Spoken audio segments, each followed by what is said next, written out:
So welcome to this course on multiphase flow material balance in Whitson Plus. In this course today, we'll revisit some theory, but primarily we're actually going to talk about like how to do the workflow, click some of the buttons, and also when it comes to the interpretation, we're going to focus on some aspects related to that. Just to cut straight to the chase, what we will do today is primarily to work with these two features in Whitson Plus. It's called flowing material balance down here to the left on the production data analysis, and we're going to use the multi-phase version of that. Inside of here, there's two, call it sub-features in this workflow. It's the flowing material balance, and then that's linked to a so-called recovery factor analysis feature as well. When we are combining these two, then we can get both the contacted oil and gas and water in place. And if we do the forecasting here of the different ratios, we can get our recovery factors of each phase, and then also some physically constrained EURs. So that's what we're going to talk about today, and nothing else in a nutshell. Okay. And just you'll see this many times today. We'll go through some of the theory now, and then everybody's going to do two wells together now, a little bit synthetically, very, very soon actually. And then we're going to go ahead and do two real wells a little bit later in the course. We'll get all the details there, but very, very quickly, the things that we're going to learn is essentially to pick a slope on this diagnostic plot right here. The slope, when I change the slope, that's inversely proportional to the pore volume, the contacted pore volume. So you see, if I change the slope, that will change this number up here. So if I make this slope shallower, we'll make it larger. And if I make it less steep, I make it shallower. And then I can also write the number right here. So that's what we're going to talk about in this feature. And in this particular feature called recovery factor analysis, we'll go through all the theory and everything. But that's where we take all the ratios, so OGRs and also oil gas ratios and water gas ratios, forecast them to lower bottom hole pressure than what we've seen historically, and we also forecast our bottom hole pressures to calculate recovery factors in the contacted pore volume, not the petrophysically mapped pore volume, but in the contacted pore volume. Okay, so that's a little teaser on what all of you is going to learn today, and also some best practices that we've seen related to this. Also, if there's any questions, etc., just feel free to ask those questions as we go through the material here today. It's supposed to be a fairly informal session, but I know we have a lot of participants, so if you feel comfortable or more comfortable just writing in the chat, that's obviously also totally fine. As mentioned, the course is recorded. The recording will be distributed after the class. So typically either later today or tomorrow, and you can then have that recording available to you, in the future if you'd like to revisit some of the things we discussed today. Also, the software that we're going to use as well is not the Whitson Plus software that is associated with your company domain. So everyone on this call has access through their own company, but we're going to use this version for the web page or for courses only. So it's called courses.whitson.com. So at this point, if you have not done it already, go to courses.whitson.com, put in your email, and log in with the password Whitson FMB 2022.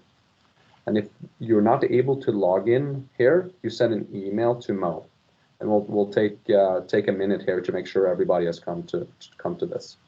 So go to courses.whitson.com,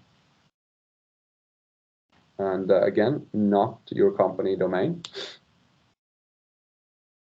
Then log in with your email, so that's your company specific email, and then just put in this password right here.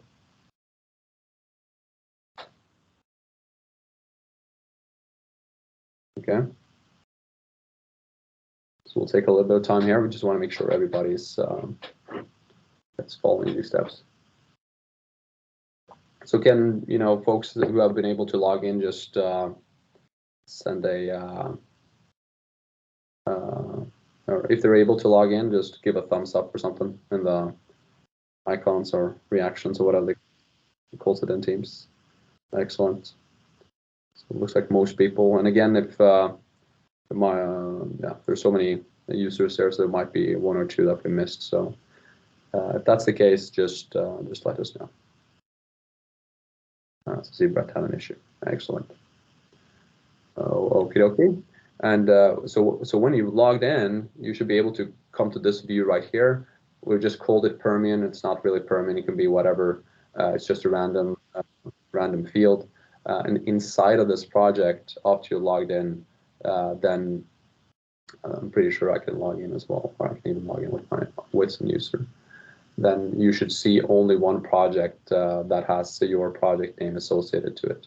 So you come in here, everybody has like one main project, but the project that we're going to work in is the one with your email associated to it. It has 4 wells, and you're going to work through all of these 4 wells today. So 2 synthetic cases and 2 real cases. So I'll leave this up on the screen for 2 more minutes just to make sure everybody has come through this step.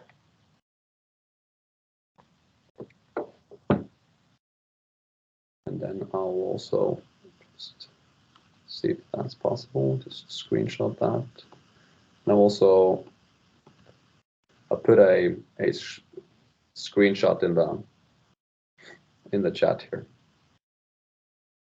And also for some of you that might have changed email domains, that might have been a case lately, like Ecopetrol, for instance, that might be related to that. Great. So I think everybody is at that stage. What we're going to go through now is a short introduction of the topic that we will discuss, and then we'll go through we're actually going to go through the workflow here, hopefully in the next or in this hour, just to make sure that everybody's done it once, and then we'll have a lot of questions. Why did we do this? Why did we see that? Why does this work in practice, etc.? And that's what we're going to talk a little bit more in detail of later today as well. So that's just for information. A little bit of context. These are the 4 courses that's a part of the Numerical RTA JIP. This is the last of these short courses, the software courses. We had one on PVT, one on bottom hole pressure, one on RTA, and this is the last one on flow material balance, with emphasis on multi-phase flow material balance and recovery factor. So that's the one we have today. And then there's one last knowledge sharing session, which is next month. That's a whole day event here in Houston, and you can join remotely if you'd like to do that.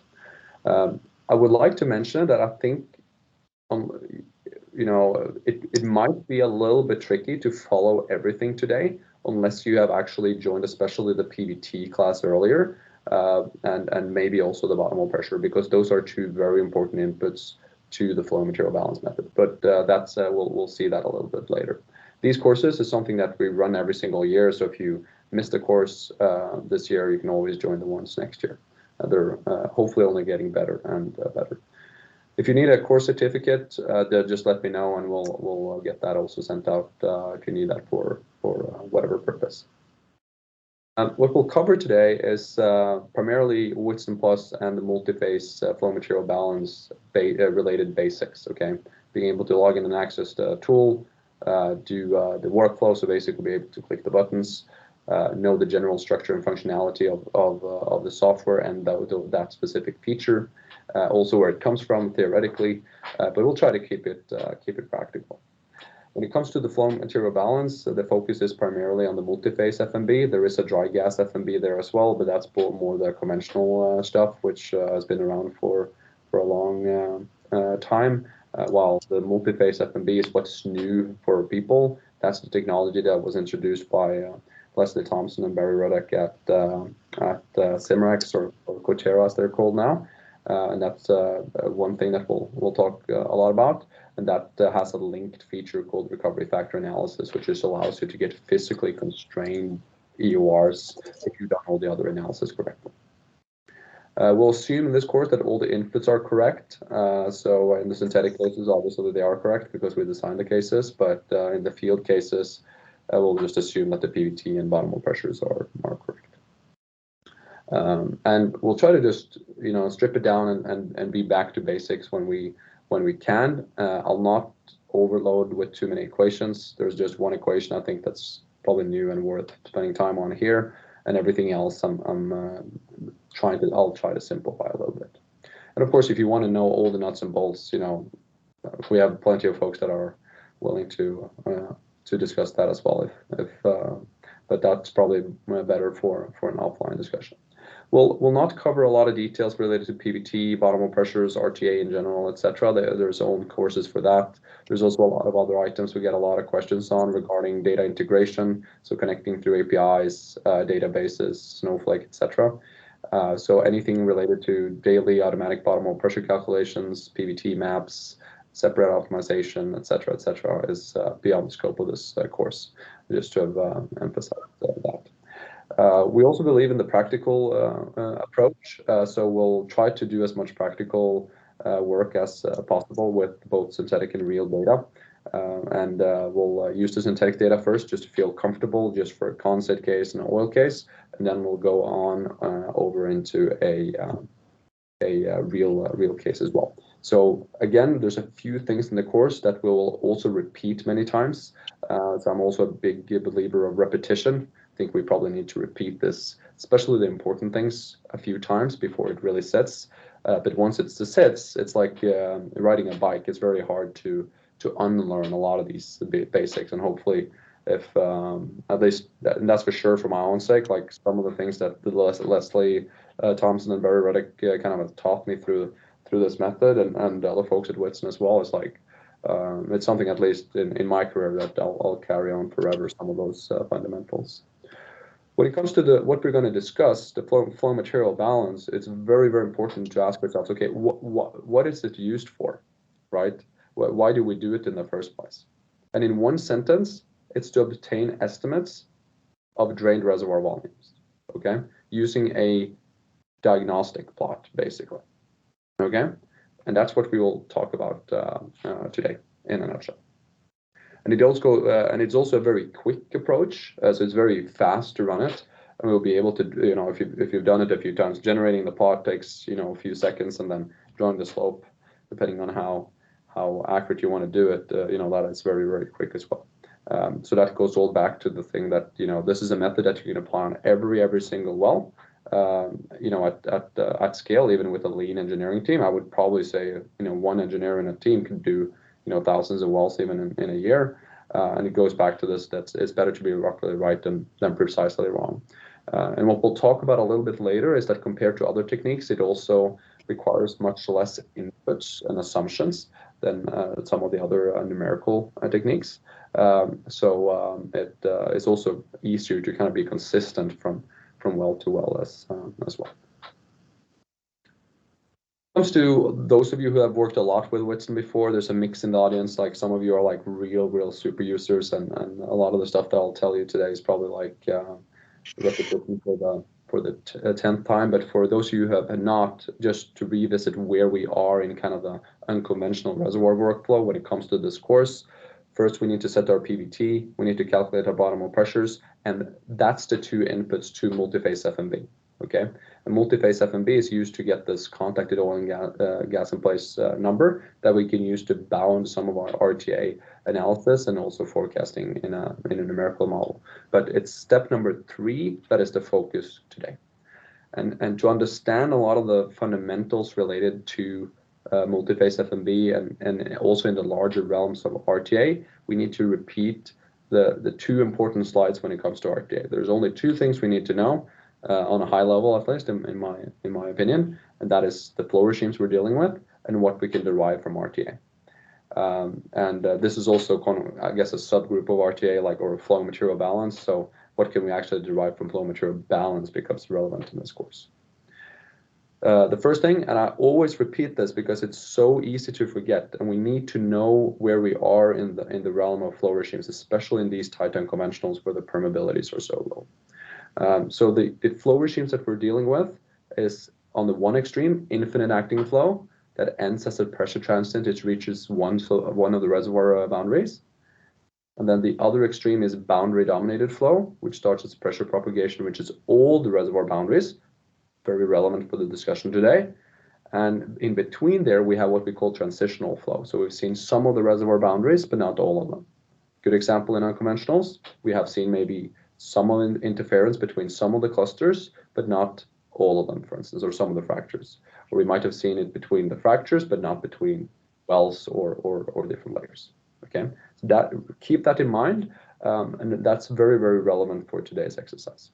When it comes to RTA, which we'll not talk a lot about today specifically, is that when we do RTA type of work, we can derive two things uniquely, and only two things if we have PVT, bottom pressure, etc.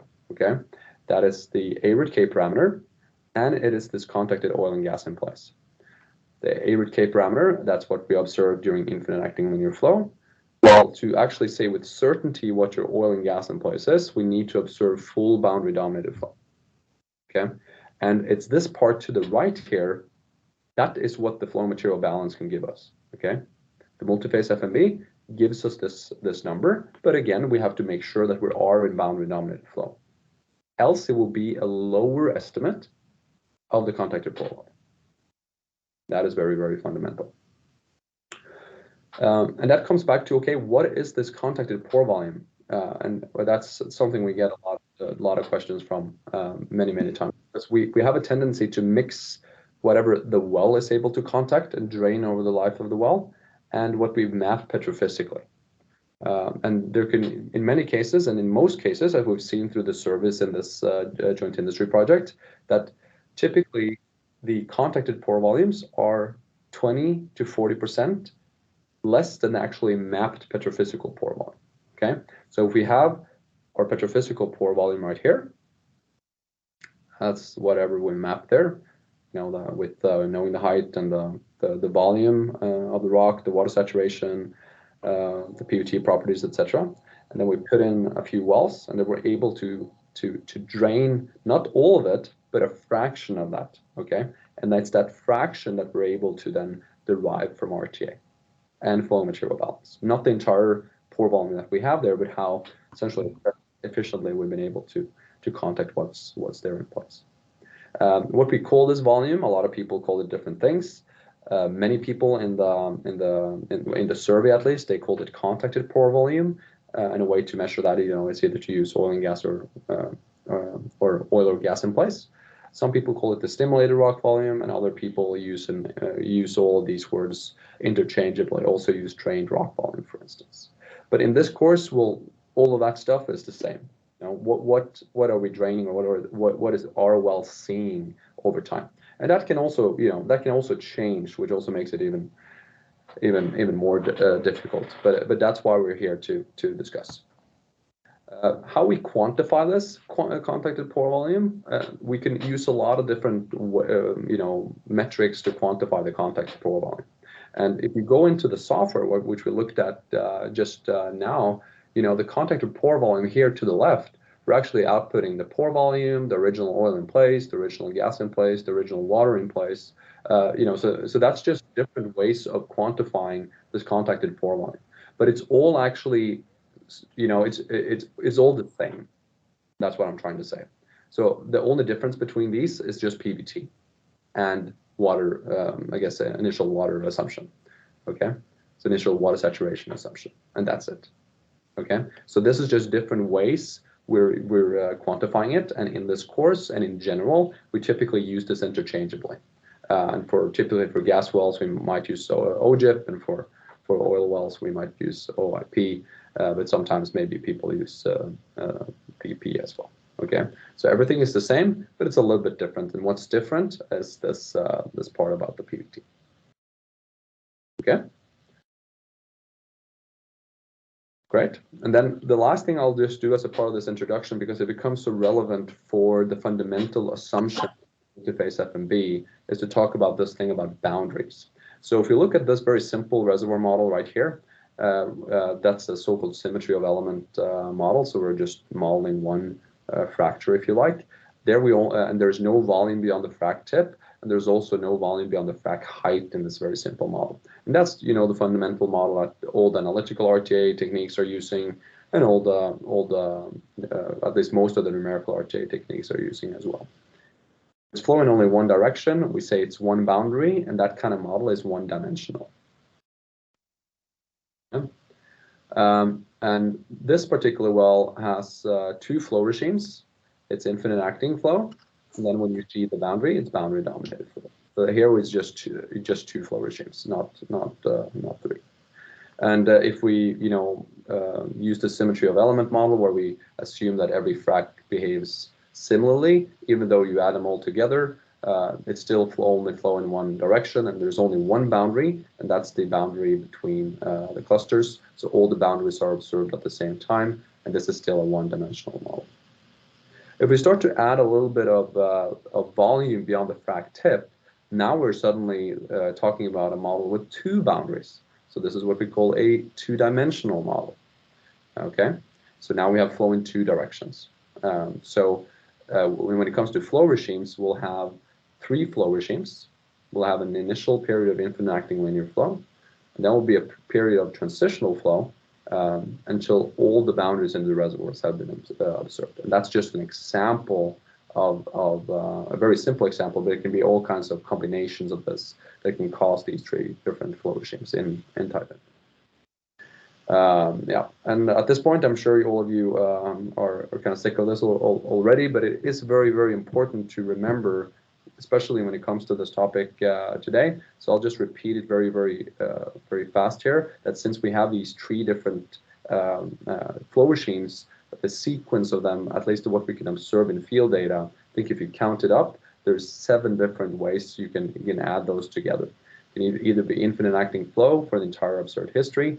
It can be infinite acting flow followed by transitional flow, infinite acting flow followed by transitional, and finally boundary dominated, infinite acting followed by boundary dominated, transitional flow for the entire observed history, and then initially you're such a modern completion that you go straight into transitional flow, and then you're followed by boundary for the rest of the history, and in some cases you also have boundary or pseudo-steady states for the entire observed history. So I think you get to 7 in that case. So now it's done. But just keep that in mind in your kind of mental framework when you're analyzing these wells, and ask yourselves, when every single feature that you're working on, what is the fundamental assumption here when it comes to flow regime?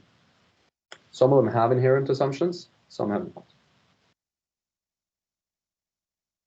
Now, just to give you the basics for multiphase FMB, before we're going to run a little workflow ourselves on one of these 4 wells. I think we're actually going to try to do both, and then we'll just cover this theory first. So multiphase flow material balance is solving one fundamental problem with all multiphase models. Okay, so this is the multiphase flow material balance that comes out of the Cimarex group with Leslie Thompson and Barry. And it's so all the models that we have multiphase, numerical models, etc., they require relative permeabilities as an input. And in reality, we don't have that. So a few years ago, these 2 guys, Barry and Leslie, they came to Curtis and I and said, we developed this new method, and I think they actually did it to folks also internally at Cimarex, and we've developed this method at Cimarex, does not require relative permeabilities, does not care about geometry, and it outputs the contacted oil and gas in place with a very simple diagnostic plot. And I remember when I heard that the first time, that like this is like way too good to be true. So I thought, okay, this is just complete BS. I'm going to show these guys. I'm going to go home and I'm going to run hundreds of simulation cases and show maybe it works in some special cases, but not for all kinds of fluids, all kinds of initializations. So we went home and we run single phase saturated, undersaturated, 2-phase saturated systems, oils, volatile oils, near critical fluids, gas condensates, even dry gases. And this thing came out with the right oil in place and gas in place every single time without requiring the rel perms as an input. And even though we changed the rel perms like widely, and that's the spooky part. So just from that testing, rigorous testing of hundreds of different cases, and essentially every single fluid system that we're dealing with in Titan conventionals, I was like, okay, this thing definitely works. Why it works, that's what we're going to talk about a little bit more today. But that was what made me comfortable with it. And now, a lot of you guys have tested the method yourself on real data, but also synthetic cases, and we know now that it really works. So the method does not require relative permeabilities as an input. It outputs the contacted oil or gas in place. It does not care about geometry, but as I mentioned earlier, it assumes boundary-dominated flow. Okay, what we called pseudo-steady state back in the days. And what implications does that have? And we'll talk about that a little bit later. But what if you're still infinite acting, or if you're still transitional? Then this will be a conservative estimate of your pore volume that you've been able to contact, and that still has tons of value, because you can use that to then bound your RTA analysis. And many times when you do the entire workflow in Whitson Plus with numerical RTA and whatnot, in cases where you see there's a big difference between the boundary dominated flow and whatever you're getting in, or what you're seeing in your numerical RTA, that's a very good indication that you're still in transitional or infinite acting. Okay. And the other thing is that you also, in many cases with noisy data and whatnot, you can use this as a reference point for at least a minimum oil in place and gas in place. So if you're starting to pick stems that are lower than this contacted oil and gas in place, something is off and you need to revisit it. So it's a very, very quick and easy and consistent way to get that lower bound. Okay. The diagnostic plot is super, super simple. Everybody's going to learn how to use it now in a second. But imagine you have a plot and you're trying to fit a straight line through that data, and we'll also learn which straight line are we supposed to pick.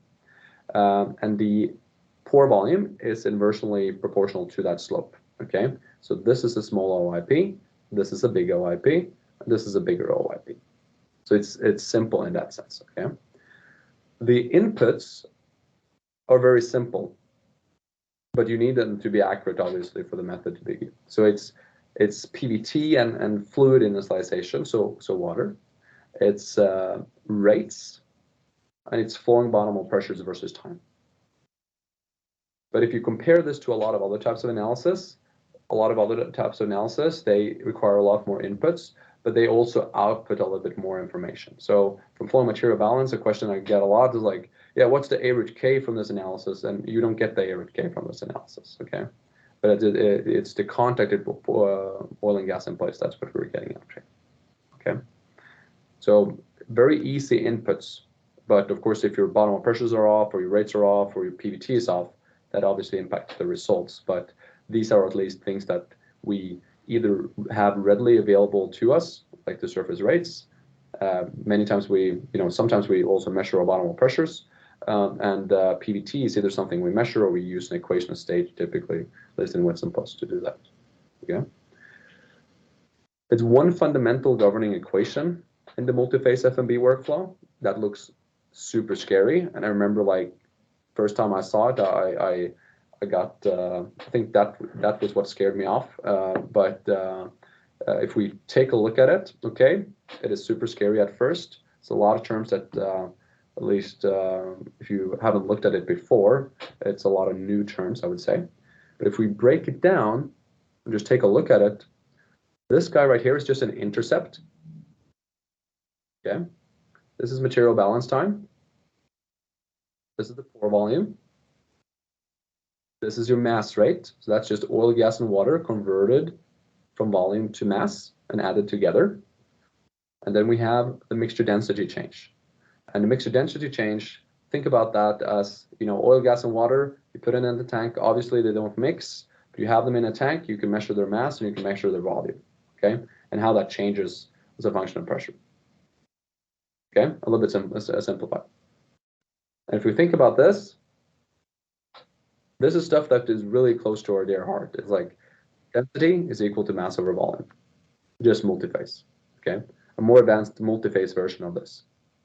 The beautiful thing about it, which is the real beauty of it, is that it's a linear equation. It's y equal to ax plus b. And that's every engineer's dream, to be able to take something super, super complex, like wells that are subject to superposition effects, multiphase flow effects, has high nonlinear PVT relationships, etc. But you're able to do diagnostics on it that's as rigorous as you can get it in the industry with just drawing a straight line. so that it is every engineer's dream and is also quick. Okay, so that's the multi-phase FMB detail, and we'll do the analysis together now for some of the synthetic wells, like this and the next topic, and then we'll have a little bit more detailed discussion after that. And then we'll the same we'll do for the recovery factor analysis. I haven't talked a lot about the recovery factor analysis yet, but if you think about it, so we'll do a little bit longer discussion about that later. But if we think about it, the multi-phase FMB gives us this: how much volume is our well draining, right? So it gives us, by this diagnostic plot, it estimates, you know, this blue part of the reservoir, okay, the contacted oil and gas in place. The question we should ask ourselves then as engineers, like, you know, we're running, you know, reserves where we need economics for the wells, etc. It's like, what else would we need from that type of analysis? You know, if you would like to get one of the most fundamental things from a well, like EURs, and we now have a tank size, the first thing we can calculate then is the recovery factor, right?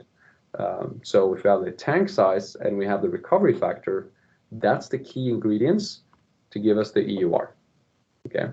And this is not any type of EUR. This is a physically constrained EUR, okay? So here you can't do whatever you want to your B factors, etc. This is constrained by physics, okay? So PVT, rates, and pressures. Great. So what we're going to do now, before we're going to do a larger deep dive into this, like how to actually interpret like real data, what should we look for, the recovery factor analysis in much more detail than just this, and also going through the feature in a little bit more detail. We're going to go through a real or one of the synthetics examples so just before we go there, are there any questions at this point? And hopefully when we've done this 3 times today, it's going to be much clearer for everyone. But we just need to take this step by step. So no questions? Everything is crystal clear so far? So what I would like everybody to do now is to go into their well or their project. So they'll have their project here. Click that project right here. And then when you click it, you're down here at the well level. And you then see your wells. You can also maneuver between the projects here and the top of the project. For some of you, depending on screen size, I would recommend to make sure that your zoom is set such that all these guys at the top here are on the same line. A very good way to check if you have too, or if you zoom too much in, is if you zoom in on the screen and you see when like you have mass upload and edit all on this under well overview. That means that you have probably a too aggressive zoom. So I like to probably work in like 80 or 75 or something like that. Something along these lines, okay? Is everybody here? Yeah, Dan is only showing demo well. Can you follow up? He went into the main project. I'll take care. Yeah. So yeah, exactly. So don't go into the main project, not the company-wide project. Go into your private project right here. Okay, not the main one. So at the top here, it should say Field Permian, and then project. That should be whatever your name is. Then you should have 4 wells here, and we'll go in and Mo will help Brett with the case here. Okay. So the first thing we'll do is to go into oil well. Now you should see that the well at the top here is picked to be oil well. Okay. Everybody done that? And I think you also need to probably run your PVT. So open up your Give us just 2 minutes because the email of the owner has to be lowercase, so we have to just fix that quickly. Okay. Yeah. I'm fixing this now. Yeah. So Okay. Just fixing. You folks that will not be able to see their projects. Yeah. Great. So just while we're waiting on that, for the people who have come here, we can just run the PVT while we're waiting for that. Okay, so just go into your project, and then the oil well, and then making sure that you have a phase envelope right here. Okay, so can folks who have at least gotten to that step just give a thumbs up if that's working okay?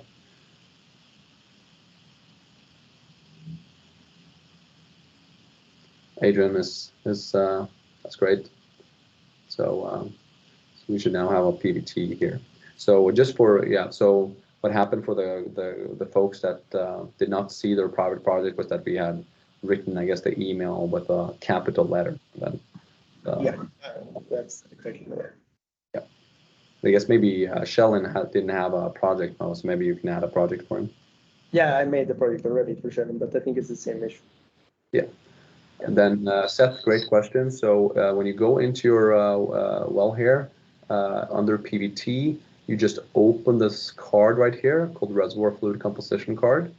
And then you just put in 1,000 here and click save. And I think it should be 1,000 already. Also, for those of you who have not used the Whitson Plus that much, now we're like literally, 50, 60 people running things at the same time. So we're hitting the API a lot simultaneously. So if you're seeing anything that looks suspicious in the front end or something doesn't update, just do a Control-R on the keyboard, or just do the hard refresh here if you're experiencing anything.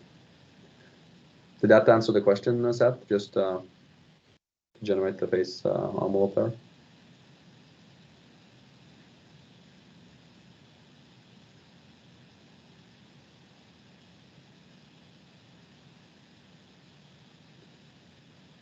Just go to PVT and then yeah, I got it. Thank you. Yeah, perfect. So that is not working for Tony. Can you check for Tony there, Mo? Sure. What's not working for you, Tony? The phase envelope?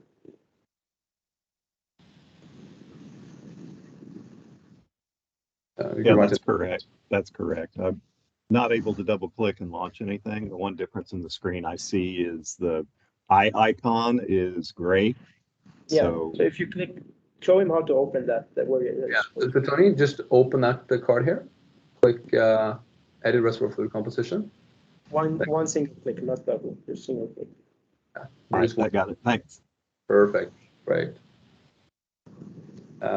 Mo, so Gareth, can you help Gareth on the private project there? Perfect. So everyone who's not seen a private project is exactly the same issue. So yeah, that's great. It's being fixed right away. Just 2 seconds.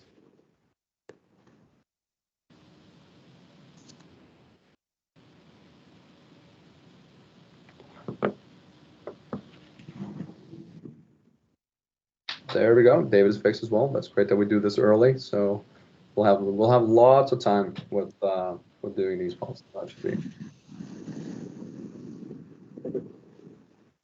So let's see. So can everybody who has not been able to get here into the private project and run the phase envelope write in the chat tomorrow? Yeah. So try refreshing your screen now, your browser now, and you should be able to see the private project everywhere. Yeah. So so for Gareth and the folks that Shellen, if you do Control R on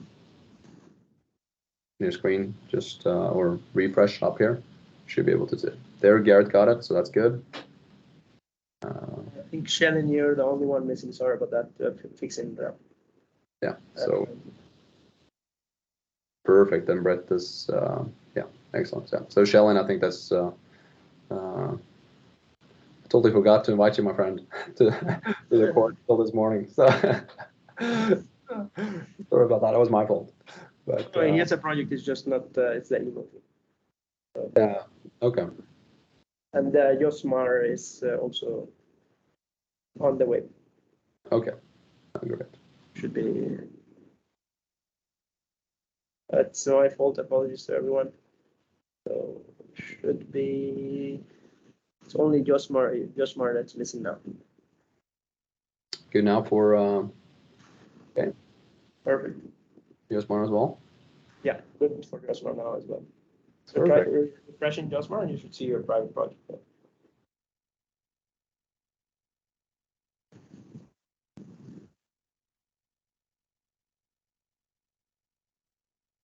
Great. It is working now. Thank you. Excellent, thanks. So just for the last ones there, just go into your well, or into your wells overview, and go to the oil well, the name oil well, go to where it says PVT, just launch the PVT calculation by opening this reservoir fluid composition card by clicking Edit Reservoir Fluid Composition here. And then you click Save down here to the right. That's it.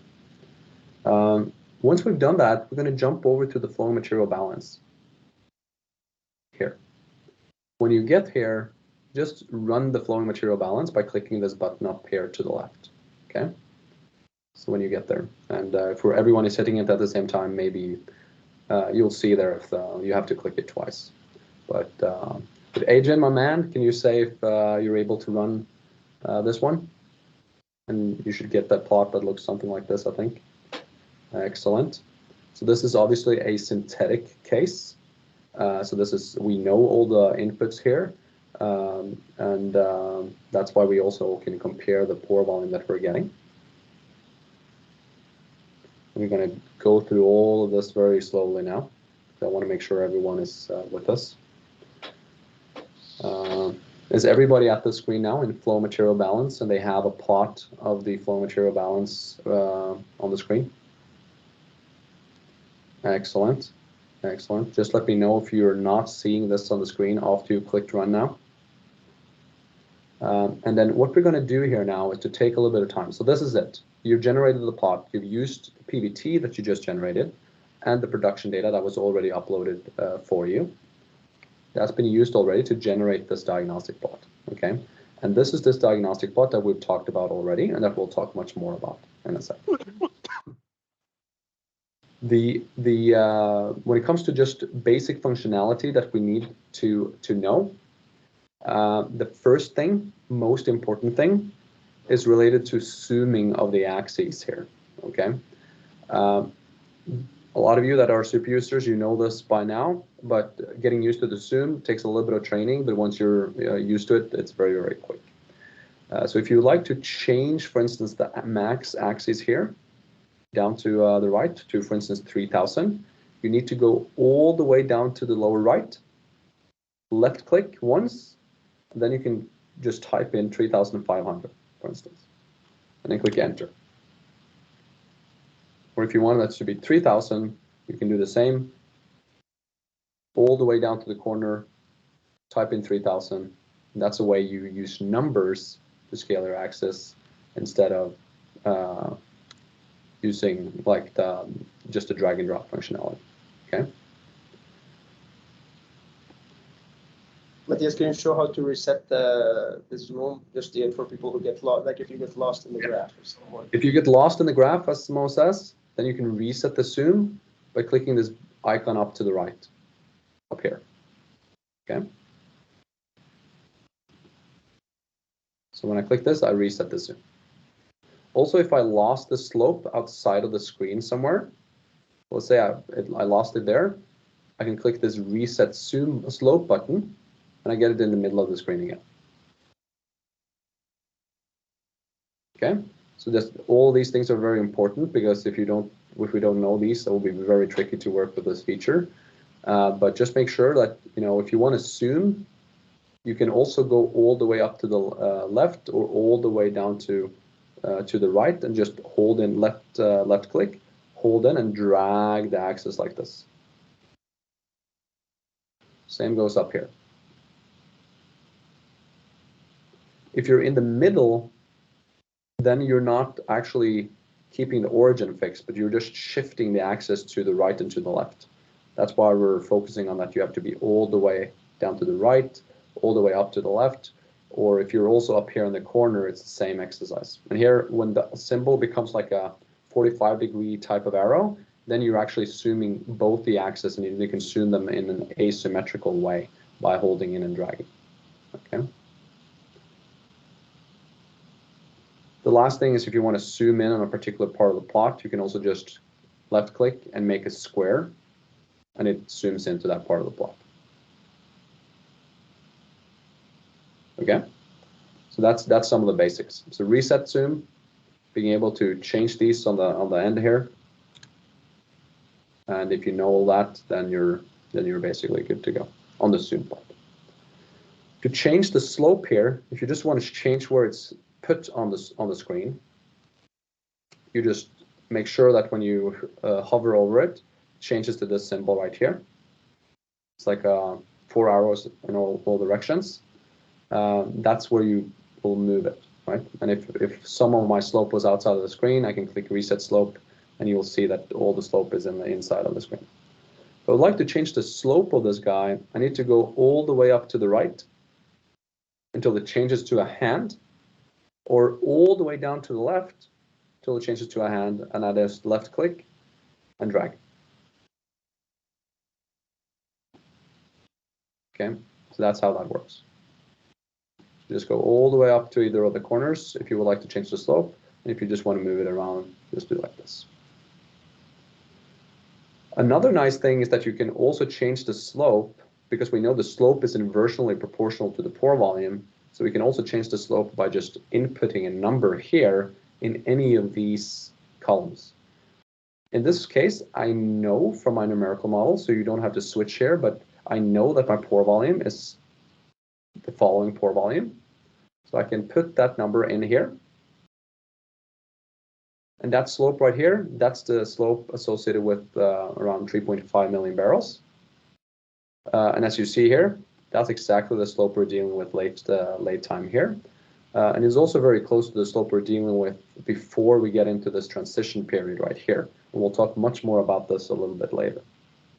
Okay, but just as a little hint, if I went in here and just to give you a little hint, if I took this early part of the data and used a feature that we'll get back to called lasso highlight, and I highlighted this portion of the data, I would then see that all of these pressure pots right here in the bottom of pressure, that's when the bottom of pressure are above the saturation pressure for this particular one.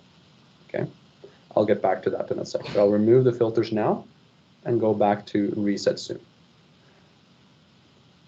And we'll talk about more this later. But your job on this in this feature now is to make sure that you have a slope that is matching the shallowest portion of the data. Okay, that's your general job. And once you've done that, your next job then is to rerun the model up here to the left. So just take it, rerun it, and once the new data is generated on the plot, like we see here, the second job that we have is to ensure that our average pressures that we see here are higher than the bottom pressures in gray. Okay, so this is an average tank pressure, average reservoir pressure versus time, that is back calculated based on an assumption of our pore volume. So when we're changing the slope, obviously these points on the screen here, they do not change. All these points, no matter how many times I run this now, unless I change my PVT or my rates or my bottom pressures, will be exactly the same. Okay, it'll be exactly the same. The only thing that will change if I change my slope here is these back calculated average pressures. And you don't have to do this, but I'll just show you if I pick a way too conservative slope now, so a too small of an oil or gas in place, what will happen is that my back calculated average pressures, as you see here, they'll be far below the bottom pressures. And obviously that doesn't make sense because we know this well is producing fluids, so we need to have a higher average pressure than the bottom pressures. And that's one of the most important QCs to use here, especially when you're dealing with real data. And we'll talk much more about this later. But have everybody, found a slope that they like here? At this point, Adrian, have you found a slope? Great. So find a slope that matches the shallowest portion of this data. For now it's around 3.5. I know what it is in this case. It's 3.435, and if you want it to be super rigorous, well, that's probably the slope that we should have been using here. But in a real life case, we don't know what the slope is, so we just have to do the interpretation. But you see how close it is, even if I just did it with my visual eye in this case. And since I changed my slope, I'll just rerun the case to ensure that I have bottom hole pressures that are higher than my flowing bottom or my average pressures.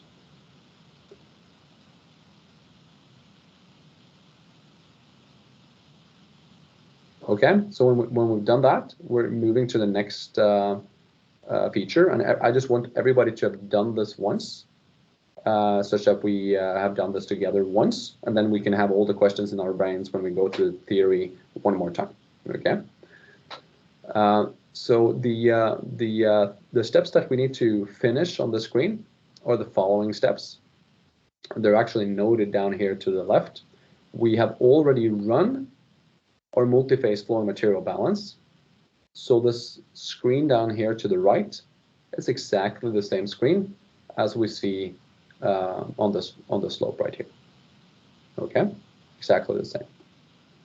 So we know these two features are linked. They're feeding off each other, if you like.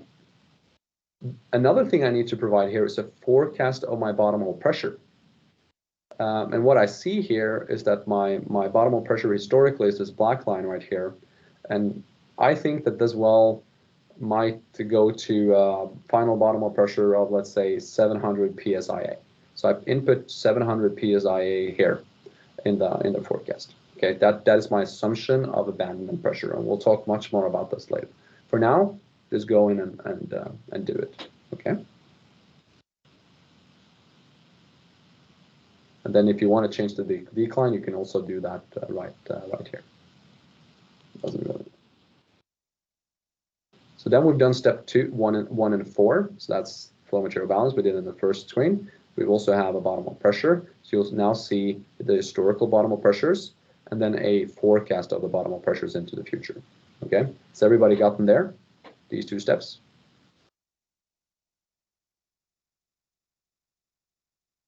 Great. Then our next job is to add points, or just add a fit of this data that we see right here. Okay, the OGRs and VGRs. The way to do that is to go all the way up to the right, and there's like a circle with a plus in it. It's called add points. Just click that, and then just try to fit, ish your historical data like this. The most important data is the data that is closer to where you're forecasting, so in this region right here. And then our job is also to forecast these rates going out. Same goes here on the WGR. Just provide some kind of fit of the data, also go to lower pressures. And when you've done that job, then we see our checklist here is all green. So we've done all the things we need to do. And we're now ready to run our recovery factor analysis. Okay. So once you've done that, and all these are green, and you've made some simple fits of the historical data, and then you try to extrapolate that trend into the future. Maybe I haven't done a great job here, but we'll have a good way to QC it in a second. When you've done that, you're then good to go or ready to calculate your recovery factor. Okay.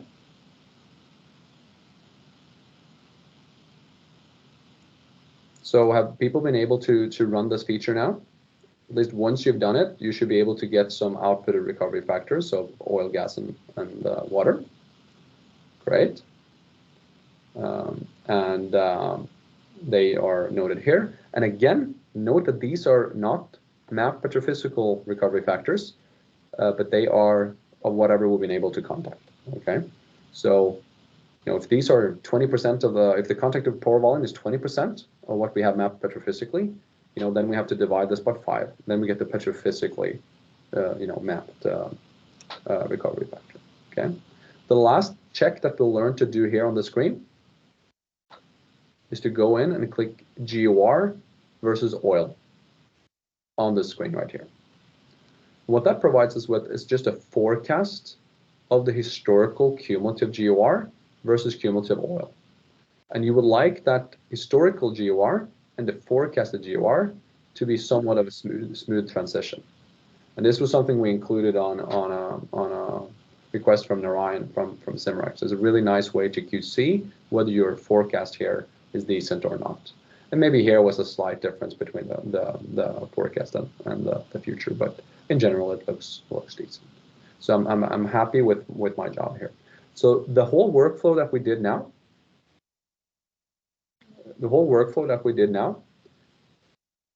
yeah, I'll repeat a couple of things related to that. But that's what we're going to talk about right now. So there's two questions here. Is there enough drive energy to get 32% oil recovery? And in this case, this is a simulated case right here, Shellin. So all these cases, they'll be a function of your initial, recovery factor. What is it as a function of? It's a strong function of your fluid system. It is also a strong function of your initial reservoir pressure. That will determine a lot of your drive. And also the abandonment pressure. Very, very important here. And, maybe here I picked an extreme. This is just a simulated case. We'll take a look at a few of the other cases in a sec. In addition to that, it will be, a function of whatever else I use to run this model. But for this case, we know this is a synthetic run. It is using a full physics reservoir simulation engine, and when we compare to those results, they're very, very, very similar. So yes, in this case, the answer is yes. And then to Matthias's question, can you repeat what we said about petrophysical pore volumes versus the contacted? Okay, and just to repeat that was what we talked a little bit about earlier. Is that when we go in and we want to develop an area, then we get from the geoscientist and the petrophysicist, okay, this is the oil and gas in place for this particular DSU or lease. That's the petrophysically mapped oil and gas in place. But then since, when we're dealing with unconventionals, the permeabilities are so low that, this thing wouldn't produce anything if we didn't actually go in and frack the well and complete the well. So we're creating a reservoir. And when we're doing that and we're applying RTA on the wells or flow material balance, what we're trying to derive is this contacted oil and gas in place. And this contacted oil and gas in place is what of that petrophysically mapped pore volume these wells have been able to drain. And that number, as we saw in the study we did in I guess the first knowledge sharing session, where we did a survey there. We asked all the companies in this GIP, if you compare the petrophysical pore volumes to the ones derived from RTA, that number is typically 20 to 40% less than the petrophysically mapped pore volume. So if you have a recovery factor, let's say in this example, within your contacted pore volume, that is 30%, but that the contacted pore volume in itself is just 20% of the petrophysical volume, you would have to do 30 divided by 5, which is 6% or so, I think. Another great question from Tony about, this is an excellent question actually, Tony. How can we test flowing material balance sensitivity to rock compressibility? Let's park that item a little bit for now, Tony. But for these wells, if you would like to change the, we'll get back to it, that's why I'm saying it. If you wanted to change the rock compressibility here, Tony, you would have to just go back into the well. There's several ways of doing that, but you can click the eye icon up here to the right, and you can just change the rock compressibility and rerun the feature. And in some cases, it's very, very important. Great example of this OIP or this GIP is that we saw that for a lot of the Vaca Muerta wells, where we were producing above the saturation pressure for long periods of time. That was basically single phase, oil flow in many of the cases, at least in some of them. We saw that, okay, we had to actually add in rock compressibilities. That was something Leslie did earlier this year to account for that. And that was a result of this GIP, for instance. But if you want to change it, that's how you change it, Tony. So great question there. And it is a function of that as well. But for like a high, if you have like a gas condensate and a lot of two-phase flow and stuff, it won't matter that much. But for these systems, it will start to matter.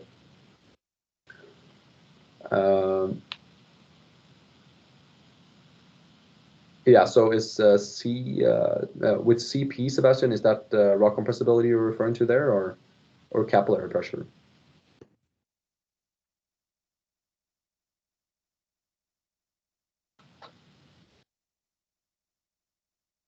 Yeah, compressibility. Yeah, exactly. So that is probably a thing we can write down, Mo, as a, in all of the other features, CP is an input here on the side, and that's linked across all the different features. So if you change it to one place, you're changing it everywhere for the well. So I think we can probably add that as an input here to the side, Mo. I think that makes sense. Yeah, makes a lot of sense. Yeah. So can you just add that to the backlog? But as I mentioned, it's still possible to change it very easily. You can just go to the well, change rock compressibility, and rerun. Okay.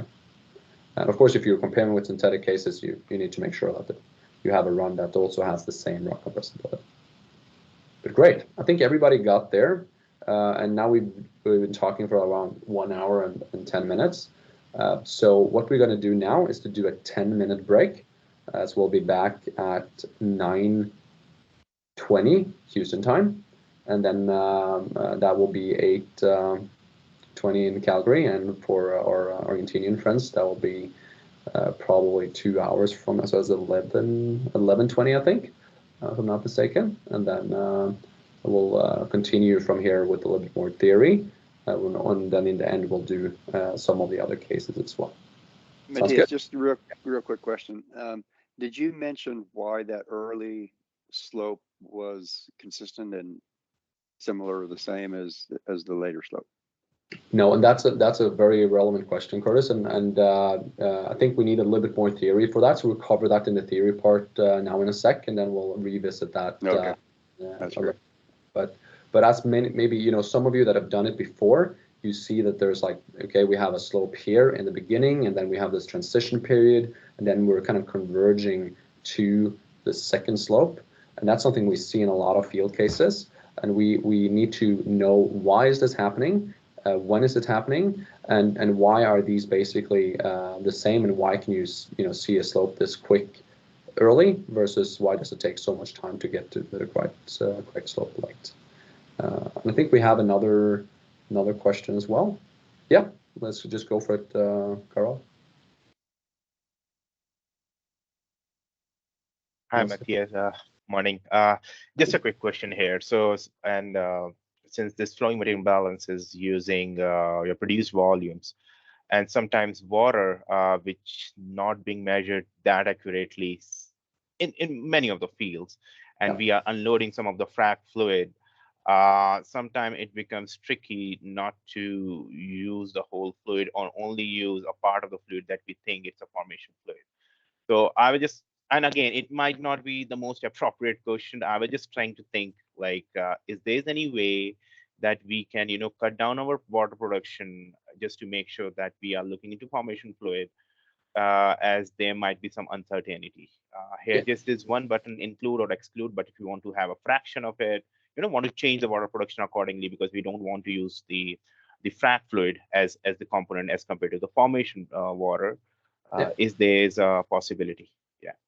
Yeah, and that's a great question. And first thing, like the good handle on the water and recommendations for that. That's actually one of the key items, like on the R&D side for the follow-up JIP. Also, when it comes to the multiphase flow material balance, because it's exactly what you say. We're using also the flowback water in this activity right here. Or this is a simulated case where there's not, but in real case it is. So when it comes to like dealing with the water and without water, we have this, the extremes would be doing the analysis without any water. So assuming that it's only hydrocarbons, and then you'll always get a conservative number if you compare to the cases when you include the water. The problem that you get into, not only with what you're saying with the flowback water, but it's also that you might have a target formation, and that in a target formation you have 40% water saturation. but you're fracking into a formation that has 100% water saturation, and you're producing a lot of water from that formation. What you actually do in that case, and in those cases, you almost have to increase your water saturation if you want to do it with include water and run the case like that, and you have to then do the other extreme where you ignore the water and then you bracket the answers on both sides. And that's something a lot of the companies in, for instance, the Delaware Basin that produces a lot of water. They're basically water wells with a little bit of oil production. So that's how we've been dealing with that practically now, and many times you'll also have to, or you can actually. There's a little bit advanced discussion for a little bit later today, but you'll see very, very clearly if your back calculated water saturations in this plot right here, if they're changing way too much, it might be an indication that you have picked too low of initial water saturation in the tank that you're draining. So we'll come a little bit back to that. But that's how we're dealing with it now, and where we're going is to get some good recommendations of how to potentially deal with that the flowback water, or how to better ignore it. Thank you. Great. So we'll be back in 8 minutes, and then we'll actually go back to some theory, and hopefully, if anybody had any issues here on running those. Or any questions related to that, just write it in the chat or reach out to Mo. A lot of you know him, is also on the call here. Okay, so we'll be back in 8 minutes from now.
Okay, doke. So we'll go back to a little bit of theory, and then we'll go back to some more cases as well. But now we've done the fundamentals, or gone through at least a few of the fundamentals when it comes to the workflow, and also in general, I think we understand the concept.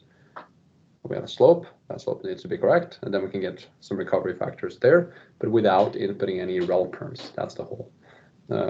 That's a whole positive thing about it. Now we're going to go a little bit more into detail and have a few things in our toolkit that we need to understand to use this methodology well. Okay, so that's the next part of the course, right?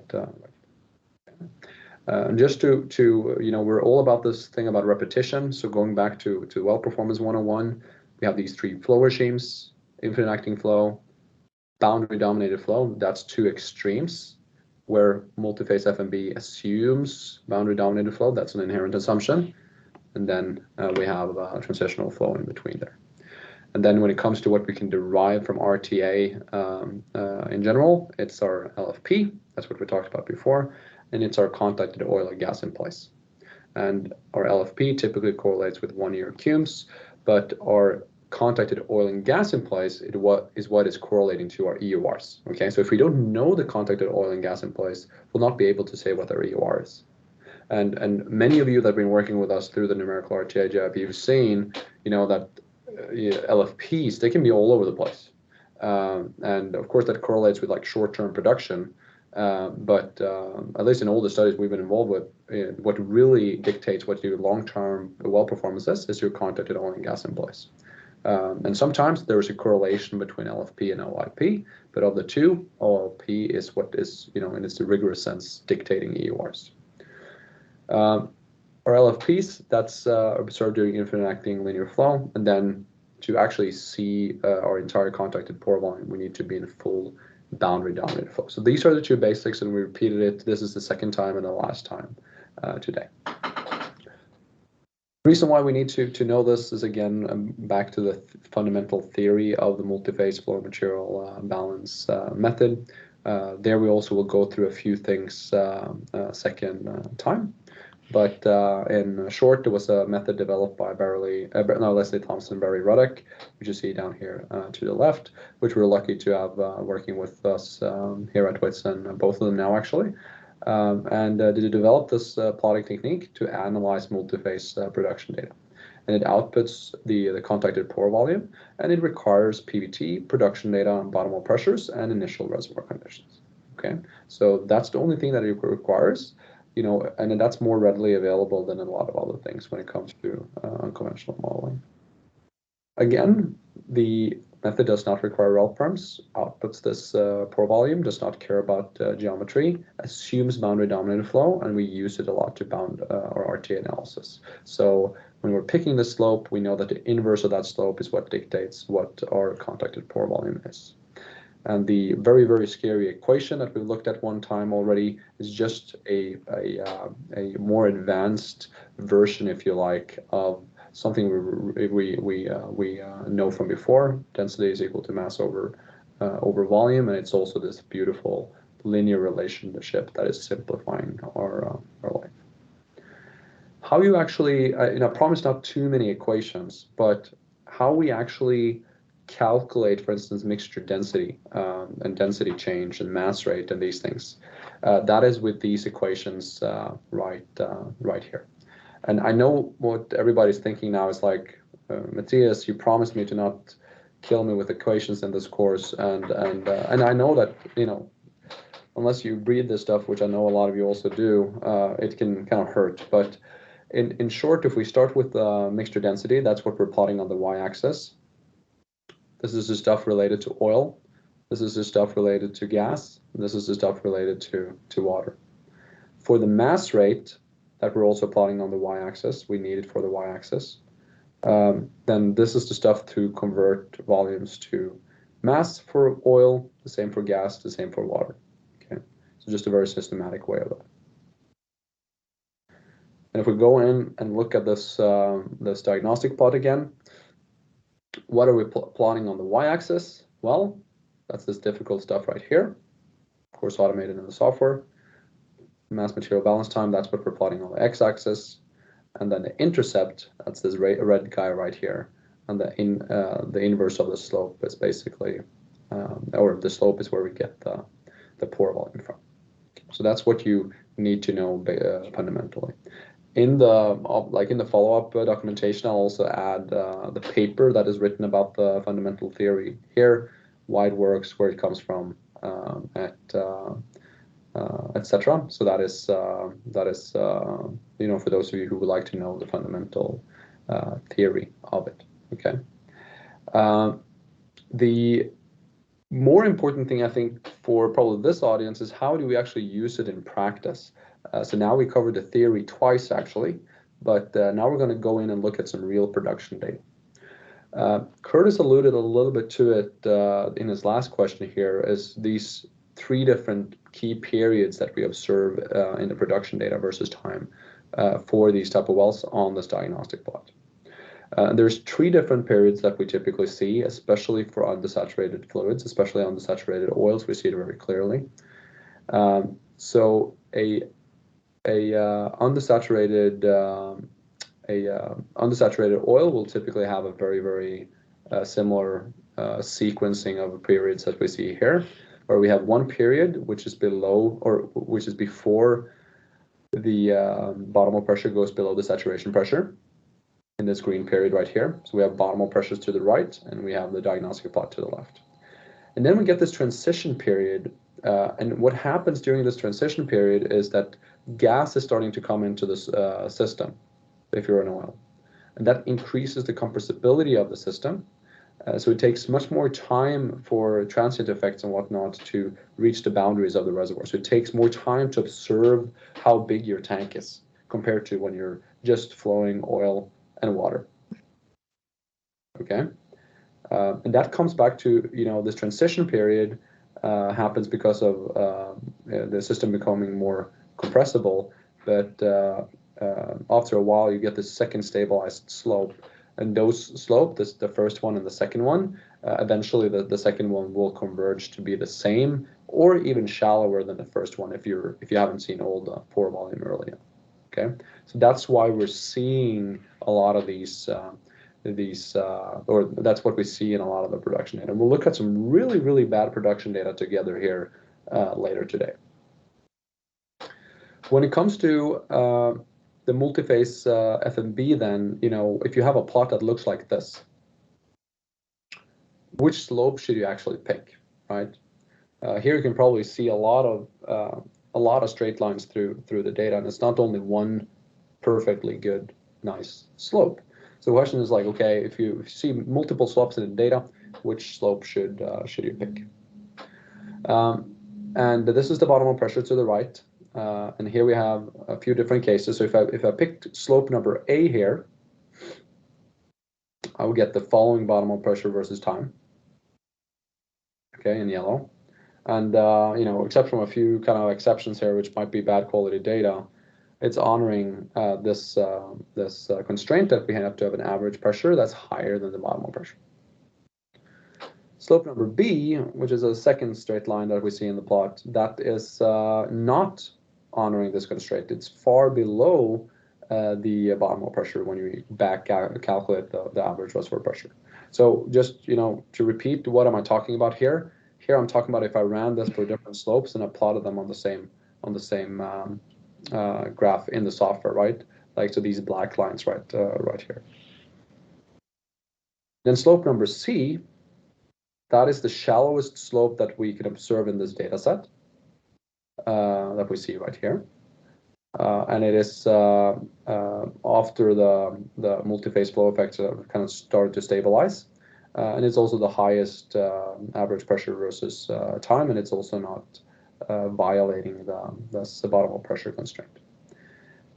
So in general, for these plots, we should actually try to pick the shallowest slope observed in the data set, because that's the most pore volume that you've been observing of the well until that point in time. And we'll look at some cases for that's like infinite acting and stuff later.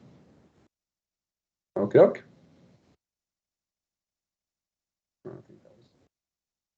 So when we're dealing with this, pick the shallow. Matthias? Yep. Just, I'm not sure if you've already mentioned it or not. I apologize for my voice. Maybe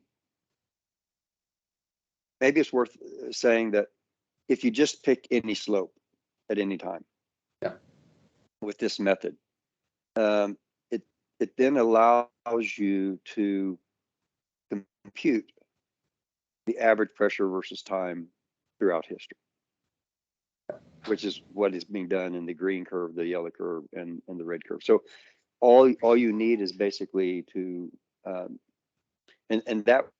and that average pressure that will honor the all the material balances using that average pressure, and PVT properties evaluated at the average pressure. So it's kind of like when you pick a slope, that'll automatically give you a picture of what the material balance says average pressure needs to be to honor the contents of fluids remaining in the reservoir to fill that pore void.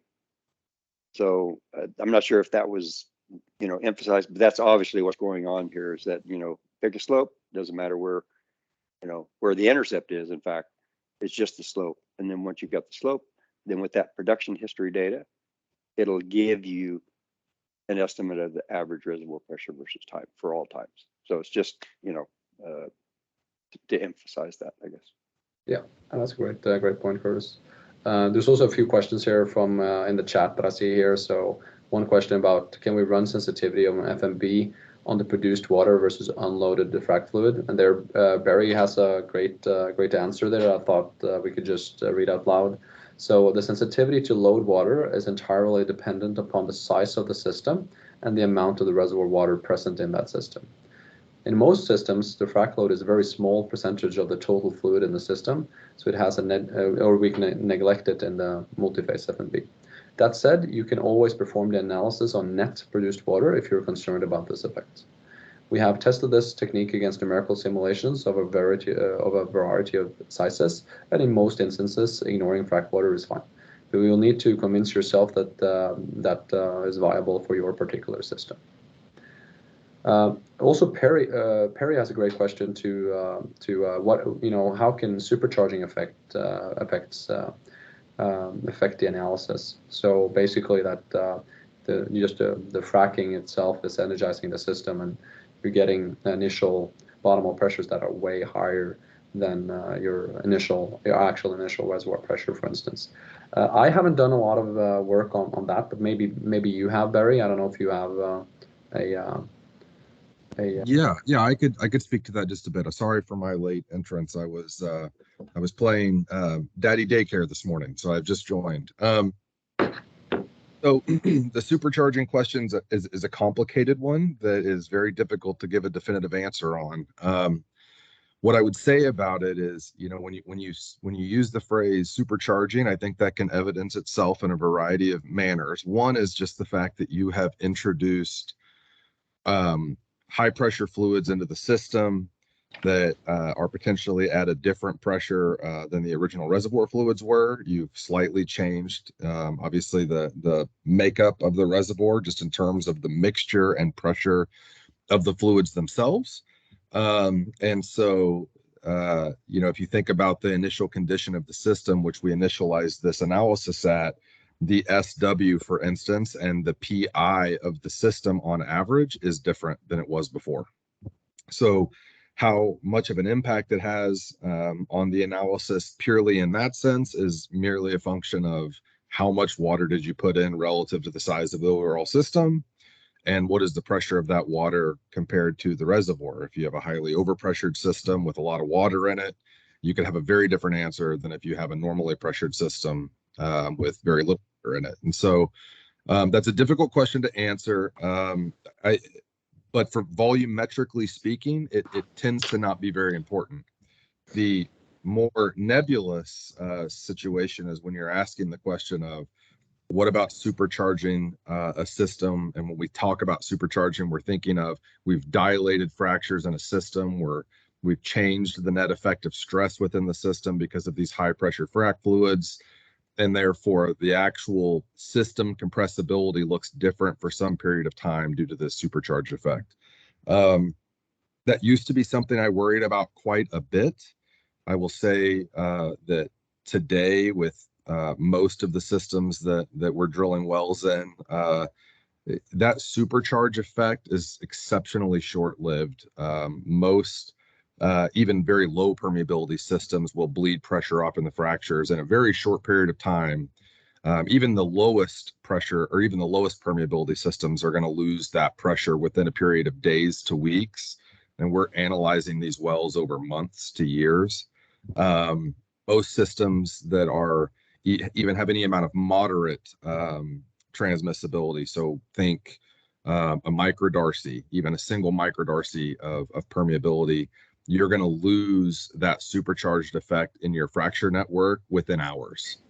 And so now what we're really just thinking about is the volumetric impact of the water. So supercharging, it's real, it happens, but it typically happens on a time scale that is well below the resolution of this analysis. And so you don't really need to worry about it.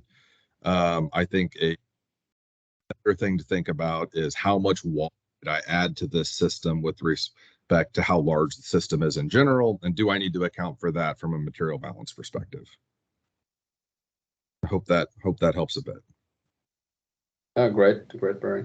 And I think like also when you're, so I guess in general then Barry, so if you have very visible supercharging effects, not trying to pick a slope based on that period of time, but you know, delay it to a little bit later, so maybe filtering out that data, etc., could be a good way of doing it. Or any recommendations? Yes. You know, we've applied this technique into a variety of different systems. You know, oil reservoirs with deliverability in the single-digit microdarcy range. Typically, if you're performing a defit or any sort of a injection fall-off test, you'll see that they're not going to hold that pressure. You're gonna lose hours. And so analyzing early time slopes, let's say the first few weeks of a well's life, very safe in a system of that nature.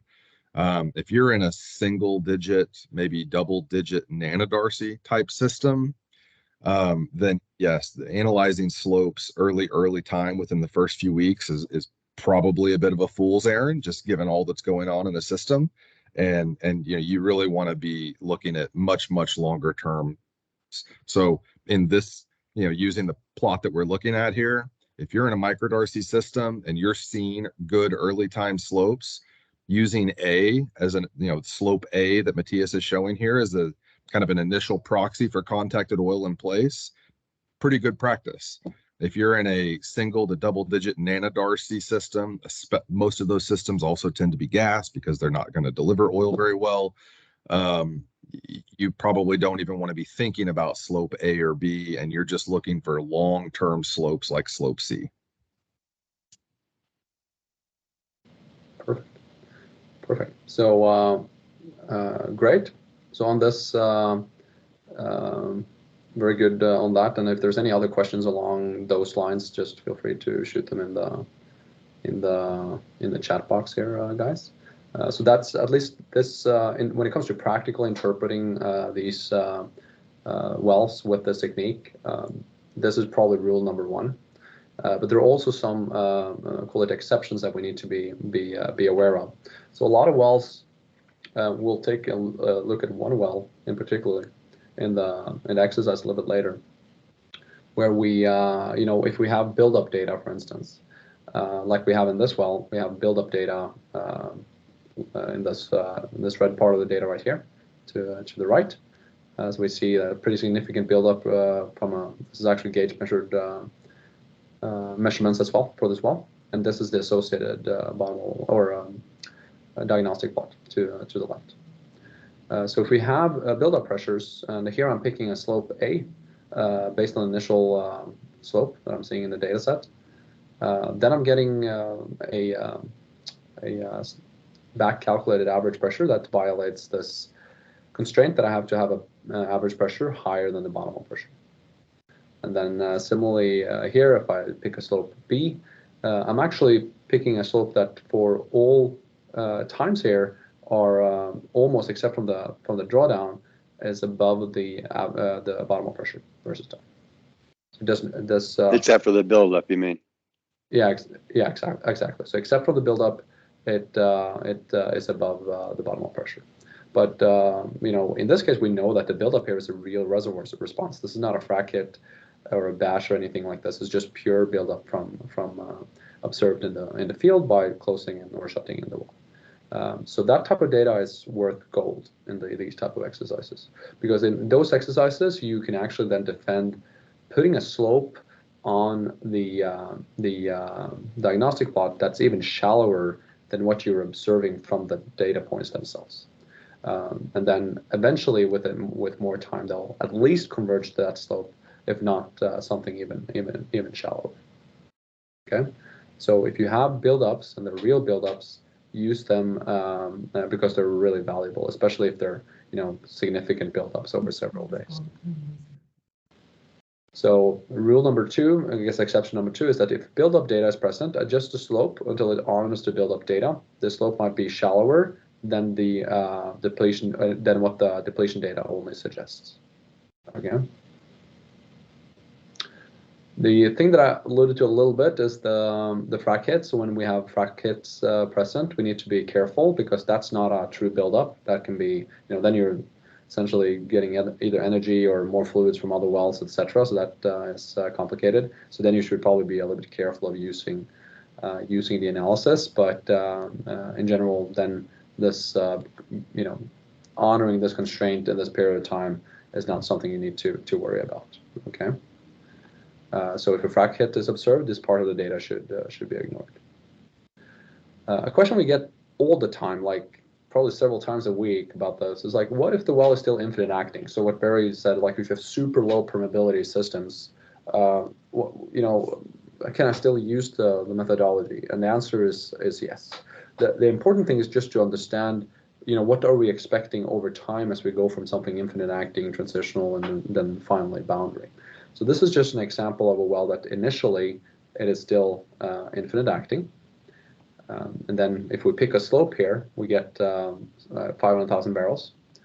And then with a little bit more production, we see the curve here is bending over. So the slope is getting shallower, meaning that we're seeing more of the pore volume. And this is, actually full physics simulation cases, so we know the answer in this case.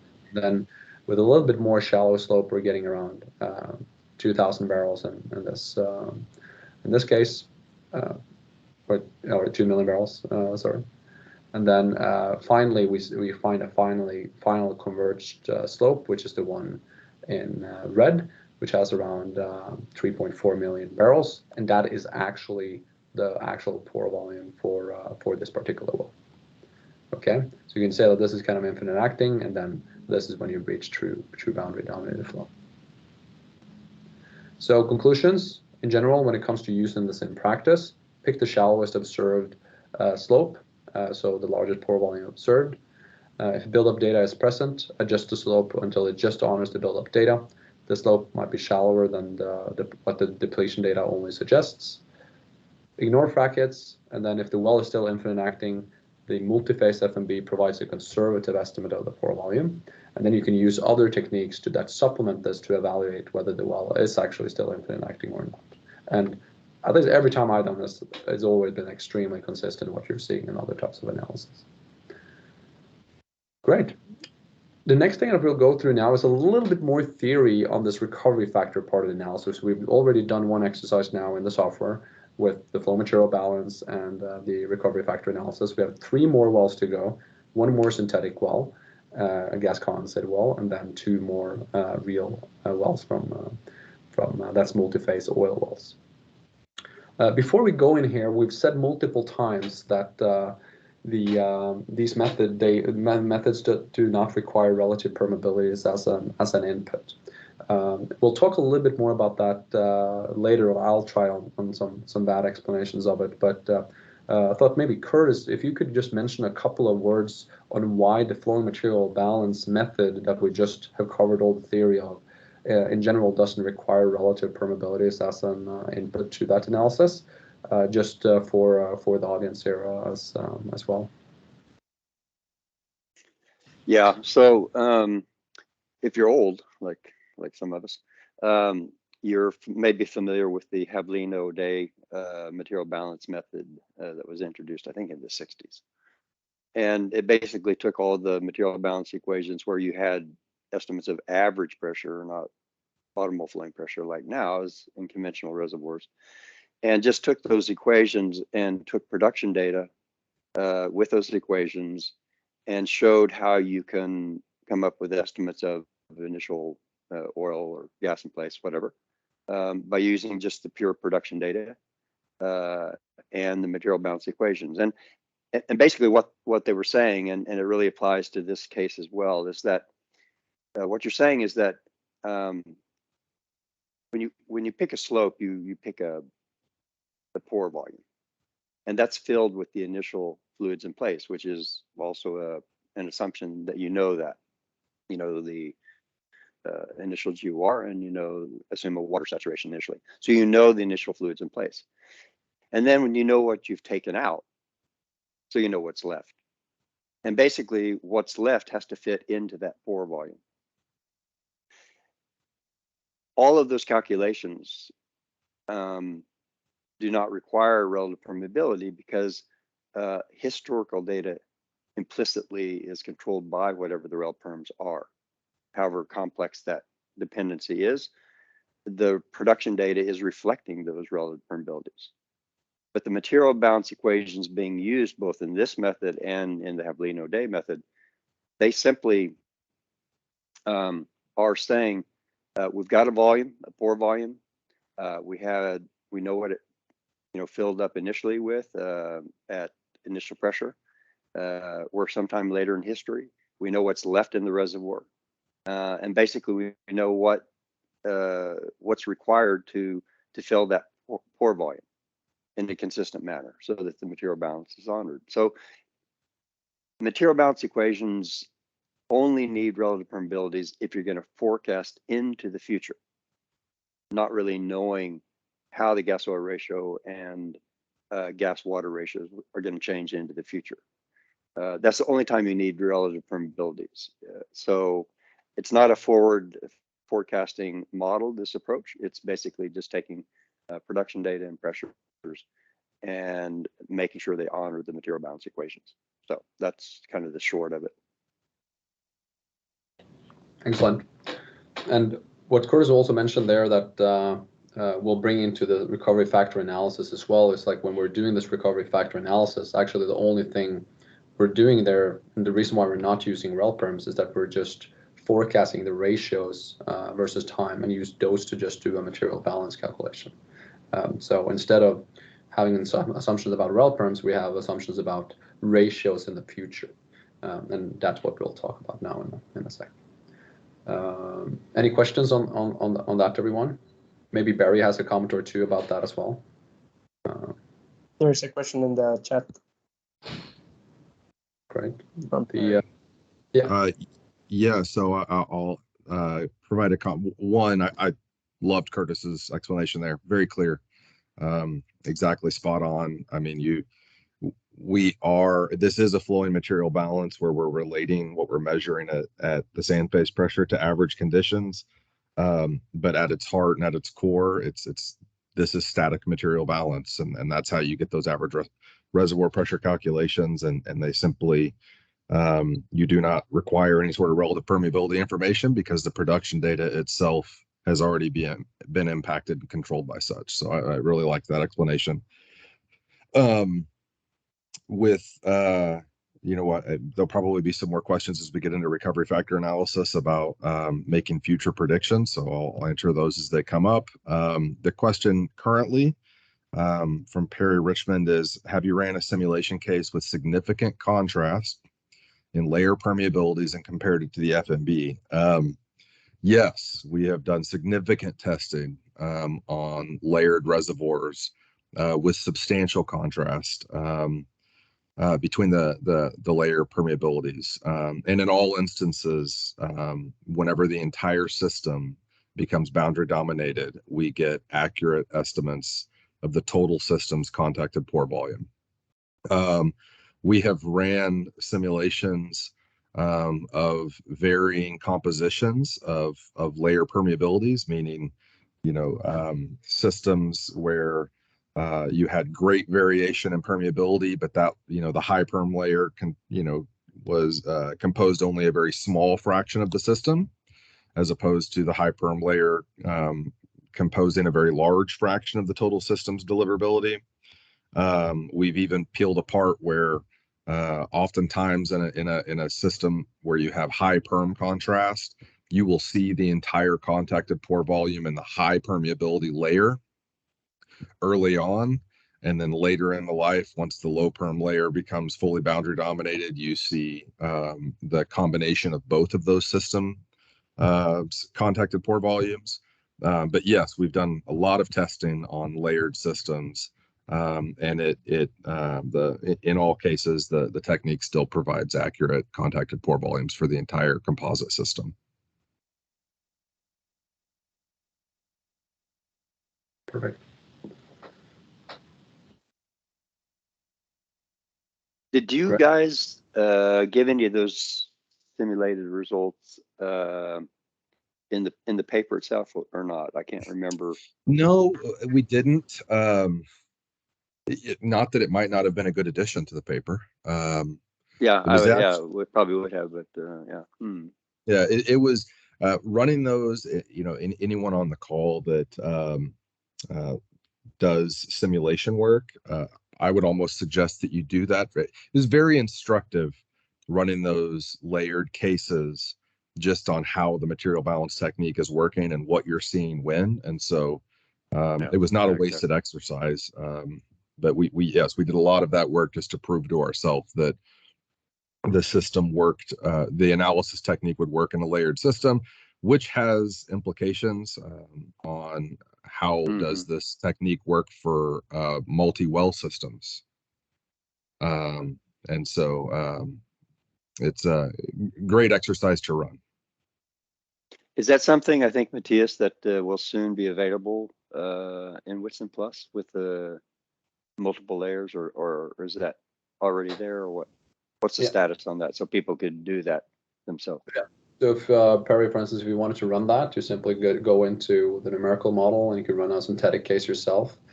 Just add very different heights and different layers with varying degree of permeability, and take that synthetic data. Once you just run the simulation, click export here up to the right, and then you can upload the simulated data as historical data for that well, and you can use it in the flow material balance, and you should get the same results. Also, another from Perry: any rules of thumb for how many months or years it takes to see full boundary dominated flow by formation or basin? Well, it's impacted by well spacing and completion design. So I don't have any great rules of thumb that I could share that would be agnostic to operator or development decisions. So obviously tighter. Also the degree of undersaturation, would that also be an issue? Is that early? Yeah, absolutely. I mean, so the degree of undersaturation, fluid types, permeabilities, all of those things, of course. But then imposed after that, even if we could say Delaware Basin, Wolfcamp A, Reeves County, right? Put ourselves in a pressure, permeability, and fluid type regime. The frac to frac spacing, the effectiveness of the completion, and the well to well spacing, put in place by a given operator are obviously all going to be setting how close the boundaries are. And so all of that would change the kind of rule of thumb expectation you would expect before you see boundary dominated flow.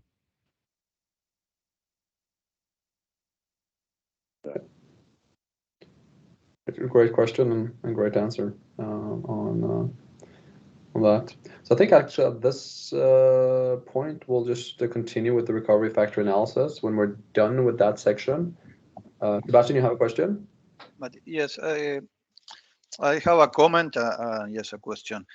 Because when you showed the case with the buildup, you just put a slope that you didn't see in the data, a smaller slope, in order to get more volume and higher pressure response. But I don't know if you model that later, because we have had that cases that in long buildups, it's very difficult to match the data. You match the flowing data, but when you model, it's difficult to match both the flowing and the buildup data. And I think the answer is probably not in more volume contacted, but also in the pore pressure. Sorry, not pore pressure, in the pore compressibility, that I think these shale systems is much higher than in a sandstone. The stress-dependent properties, the hysteresis effects of pore compacting. I don't know if someone has experience on that or you have a comment on that. For us, it's been very difficult to match the full history, both with the flowing data and the buildups that show much higher pressures than these flowing material balances. Yeah, Sebastian, I could add a bit of commentary on that. I think I'm gonna lump everything you've just said into a single term. I think that the complexity that you're talking about, to match all of these things, you really need to have an accurate geometry. And so this flowing material balance, or all material balance techniques, are agnostic to that geometry. And so when we go, one of the things you'll notice that Matthias did not do is he just essentially put the pore volume pick such that the average reservoir pressure essentially matched the highest buildup pressure. Something he did not do was model how that buildup pressure relates to the actual P average. So, traditionally you might do a Horner extrapolation. Well, a Horner extrapolation on that data, when you do that, you're imposing a radial geometry, because that's what the Horner extrapolation technique was built upon. And you could assume 100 different geometries to take that buildup pressure and convert, if I have this buildup signature, what's the true P average? We've thought about that deeply. That may be something that, we offer a variety of geometries for extrapolating that buildup pressure to a P average. Maybe that gets built into Whitson into the future. We have not done that yet, because that's such a complicated question. And I think that's probably what you're struggling with is, what geometry can we reliably assume across all of these different wells and systems. What I would say is when we pick a slope, such as slope C on the screen here, that essentially just honors the highest buildup pressure, we know that that slope is still conservative. We know the pore volume is still higher than that, because that would assume that the sand face pressure we're measuring is a fully stabilized P average. And that is very, very, very, very low probability to be the case here.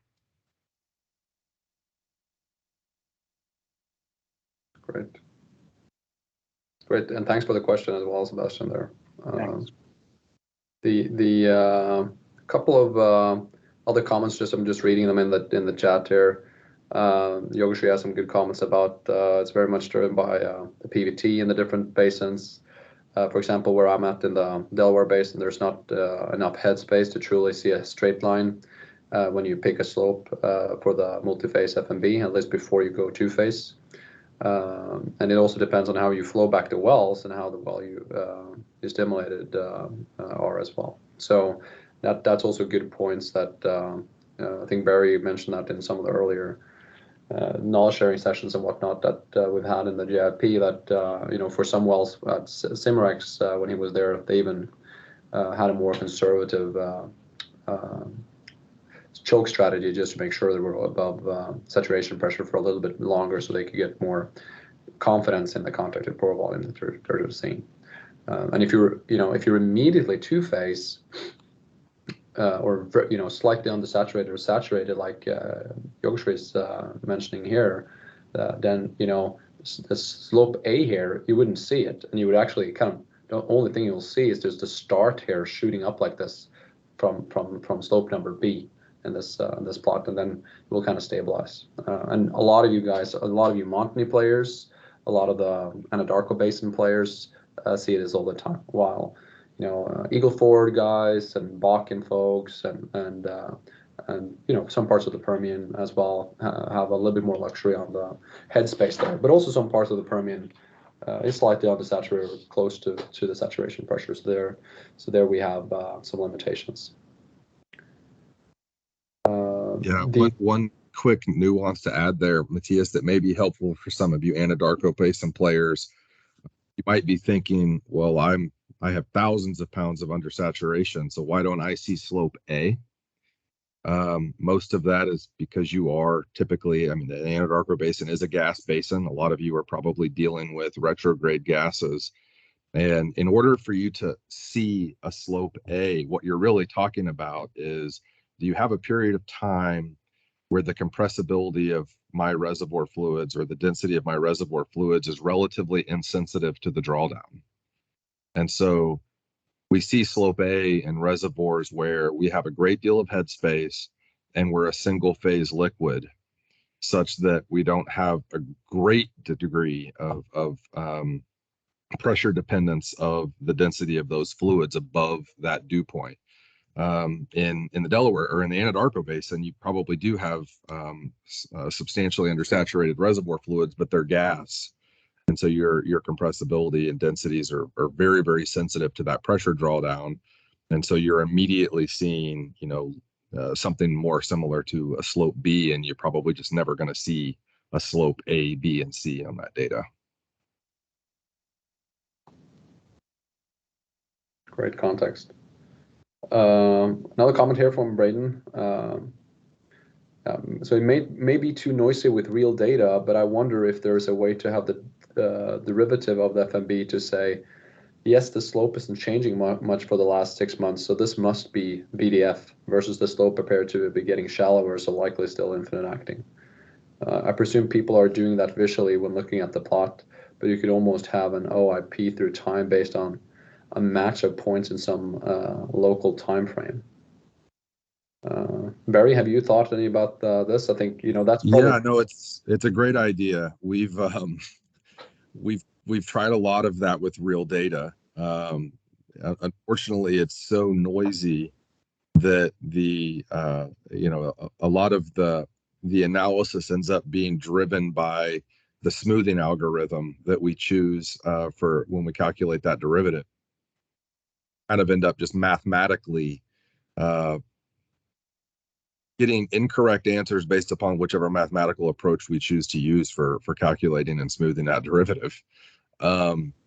What we have done, and you're exactly right, that is visually what we're doing when we pick this plot, when we pick these slopes. We have done such a thing where we essentially allow a user to go in and pick a large degree of slopes. They could add slope 1, slope 2, slope 3, slope 4 over a large period of time. So you're using that user's ability to kind of visually smooth the data themselves. And then we plot those contacted pore volumes over time and calculate essentially how rapidly is that changing. And at what point do we just say, this is a pretty good estimate? We've not yet, at least to this point, come up with a really great systematic approach to kind of automatically estimate when that degree of change of contacted pore volume picks becomes stable enough that you could say, we're going to call this boundary dominated flow and kind of a final pick. We'd love to get there though. Those are all great ideas to pursue. Absolutely. Great. So I think actually here we'll take a break. Let's do we'll do a 15-minute break now. So we'll be back at 10:20 Houston time, and then 9:20 in Calgary, and I guess 12:20 in Argentina.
Okay, so we'll get started again here. The last theory part that we'll cover is related to the recovery factor analysis. It's not going to be a call it a super deep dive, but I would like to get everybody a little bit familiar with it, and also to at least have a intuitive relationship to what we're actually doing. And again, back into the software, it is the feature here under flow material balance called recovery factor analysis, and that's a theory that we'll cover now. And then we'll go through 3 wells after that. So we've gone through 1 well already. We'll go through 3 more wells after this together. Okay. So in the recovery factor analysis, just to repeat there a little bit, again, when it comes to what we're seeing from the multiphase FMB and that slope, that's this contacted pore volume. And what we mentioned earlier, what else we would like to know? Well, if we know the recovery factor, then we for each phase, then we can get our EURs. Okay, and these are physically constrained EURs. They're not just like randomly picked EURs from some DCA fits, etc. And to calculate EURs from a contacted pore volume, for instance, you would then get these 3 equations right here for oil, gas, and water. These guys right here, OIP, OJIP, and original water in place, we get those from our multiphase FMB, while those 3 guys here to the right, the recovery factors, is what we're trying to get from the recovery factor analysis. Okay, so that's again, just to make it super clear, OIP we get from the multiphase FMB feature, and the recovery factor we get from the recovery factor analysis feature, and that's what we use to calculate our EURs. So when it comes to calculating recovery factors from material balance, that's just done with very old school equations, actually, coming from for instance, the book of Walsh and Lake. And if I show all the equations now on the screen, you'll see, oh, Matthias, you promised not too many advanced equations. So obviously this is in Walsh and Lake. It's used many places for these type of recovery factor calculations. It's a function of PVT at abandonment pressure, and it's also a function of the cumulative fluid ratios at abandonment pressures. So water oil ratios and or water gas ratios and GWARs. So these 3 things. Okay, and I know at this point your brain is probably a little bit like this, too many equations too early in the day. But if you think about it fundamentally, what this recovery factor number is a function of, okay, if we want the guy in red here for each phase, we need to know the PVT properties at abandonment pressure. That's stuff we get from PVT. And then we need to know the oil-gas ratio, the cumulative oil-gas ratio, and the cumulative water-gas ratio at abandonment pressure. Okay, so these are the 3 things we know. This we get from PVT. This stuff is something we can then forecast from our historical data. Okay, so that's what we're doing here in the software as well. So here behind the scenes, we've already done the PVT. Then we're forecasting oil and gas and gas oil ratio, and we're also forecasting to a pressure that might be lower than what we've seen historically. So we're forecasting to some kind of abandonment pressure that we decide on. Okay, and that's what this is, and that's the ingredients to get this recovery factor. And again, the equations are just material balance, just accounting, and that's about it. Going back to what Curtis mentioned earlier, is like, okay, why don't we need rel perms for this exercise or for the flow material balance exercise? So when we do, let's say you have a numerical model, and when you're doing forecast of numerical models on all the streams going, from end of history and out, you're assuming a set of rel perms, right? That's what you're assuming here. Instead of doing that in this exercise, we're actually going to assume the ratios versus time. Okay, so rel perms and PVT, that gives us fluid ratios. okay, in a full physics numerical model. And what is fluid ratios? Fluid ratios can be either of all of these, okay? And if you want to, convince yourself that that's the case, you can take a look at the fundamental equation for producing GUR. And you can look here, okay, what is this a function of? So RP, producing GUR, it's a function of solution GUR, which is a PVT property. It's a formation volume, or a function of formation volume factors and viscosities. That's also PVT. And then it's the KRG KRO relationship, okay? And the KRG KRO relationship, that's where the rel perms comes in, okay? So we're having rel perms to get our ratios, but now instead of using rel perms to get the ratios, we're going to take the ratios themselves and then forecast them out in essentially pressure space, which is what we're doing in the software as well. So that's the short story of what we're trying to do in theory in this feature right here.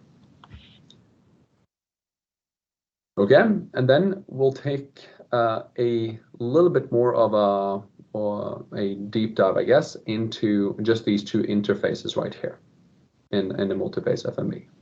So in the multiphase FMB, if I could interrupt you for just 1 minute, Matthias, for you reservoir simulation guys out there, something that may be of interest to you, given what Matthias has just said, you may be asking yourself, well, if I know my PVT properties and I've done my material balance work and I have observed ratios, you're implying that I should be able to back calculate the ratio of my relative permeabilities to one another, my KRG over KRO relationship. And that's exactly true. And that's something we do frequently when we're trying to calibrate our numerical models. So using that relationship, you can use observed production and observed producing ratios to actually back calculate the ratio of relative permeabilities to one another. And so that can be a great way to learn more about what relative permeabilities look like in your reservoir. Great. Did everybody understand that? So we can get the ratios out. That's great.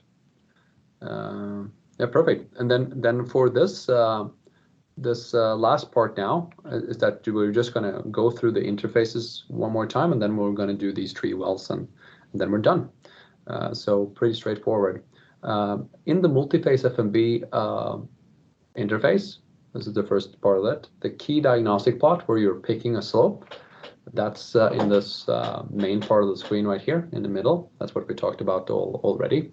So whatever that black slope is, that's what's going to translate into these estimates on the left. But then we see we have a few other screens to the right here. We spend a little bit of time on the pressure plot here to the right.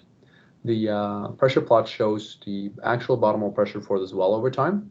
And then it shows this average pressure assumption versus time, which is just backed out based on the slope. So if I change the slope, this black line will change.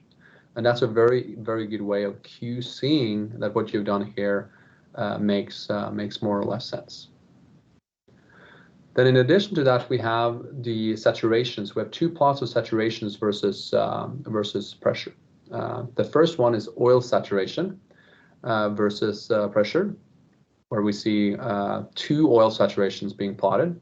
You see that right here, and I'll maximize this. So you see an oil saturation that's called SOPWF. That's the oil saturation at the flowing bottom hole pressure.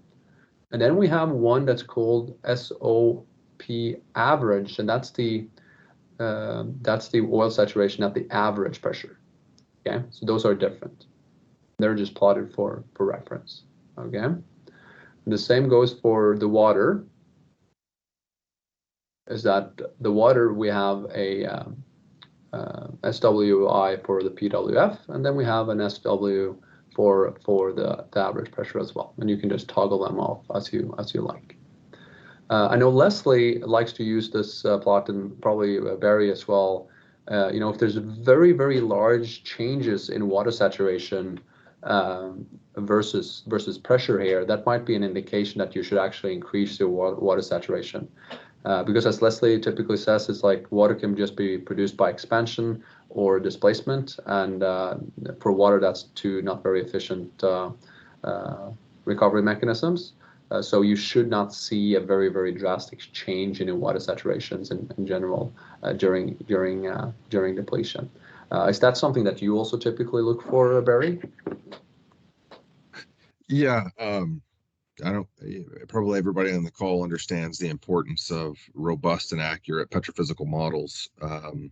I can't emphasize that enough.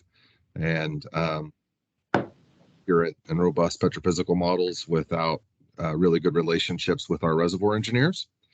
And so, you know, having a back and forth as you're building out those petrophysical models is really important. And so taking a look at these saturations tells us a lot about how realistic our initial conditions are that we're initializing these wells at. And so, you know, what we will frequently do is we'll take a look at the modified black oil properties, and we'll make some assumptions and see what a reasonable expectation of delta water saturation should be at abandonment conditions.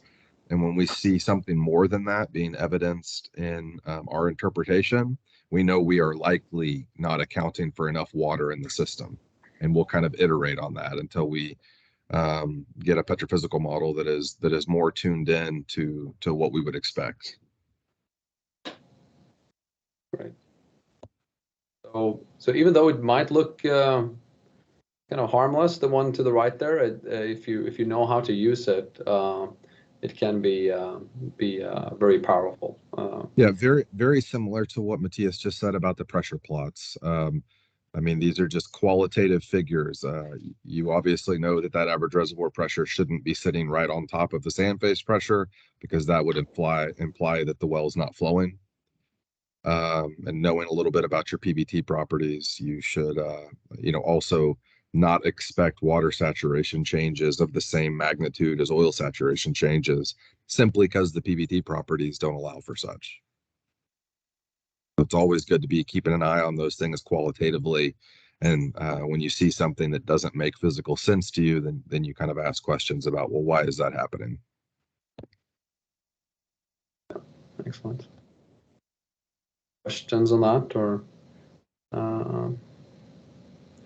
yeah, Shellen has a great question on that, Barry. So how can we interpret a Duvernay which is undersaturated with respect to water?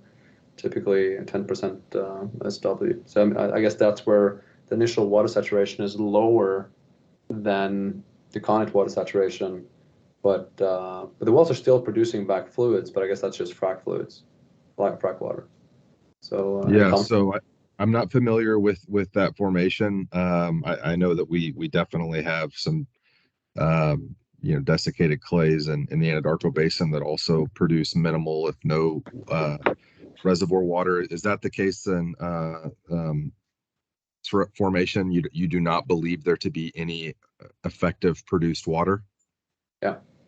Yes. Well, if that's the case, then that water saturation will not change on this plot, because there will be no water. You would want to perform. So this is a scenario where when you're loading water, your production data into the software platform for analysis, you will not want to have any water in there, because you would believe that none of that water to be produced water. It would just be frac load.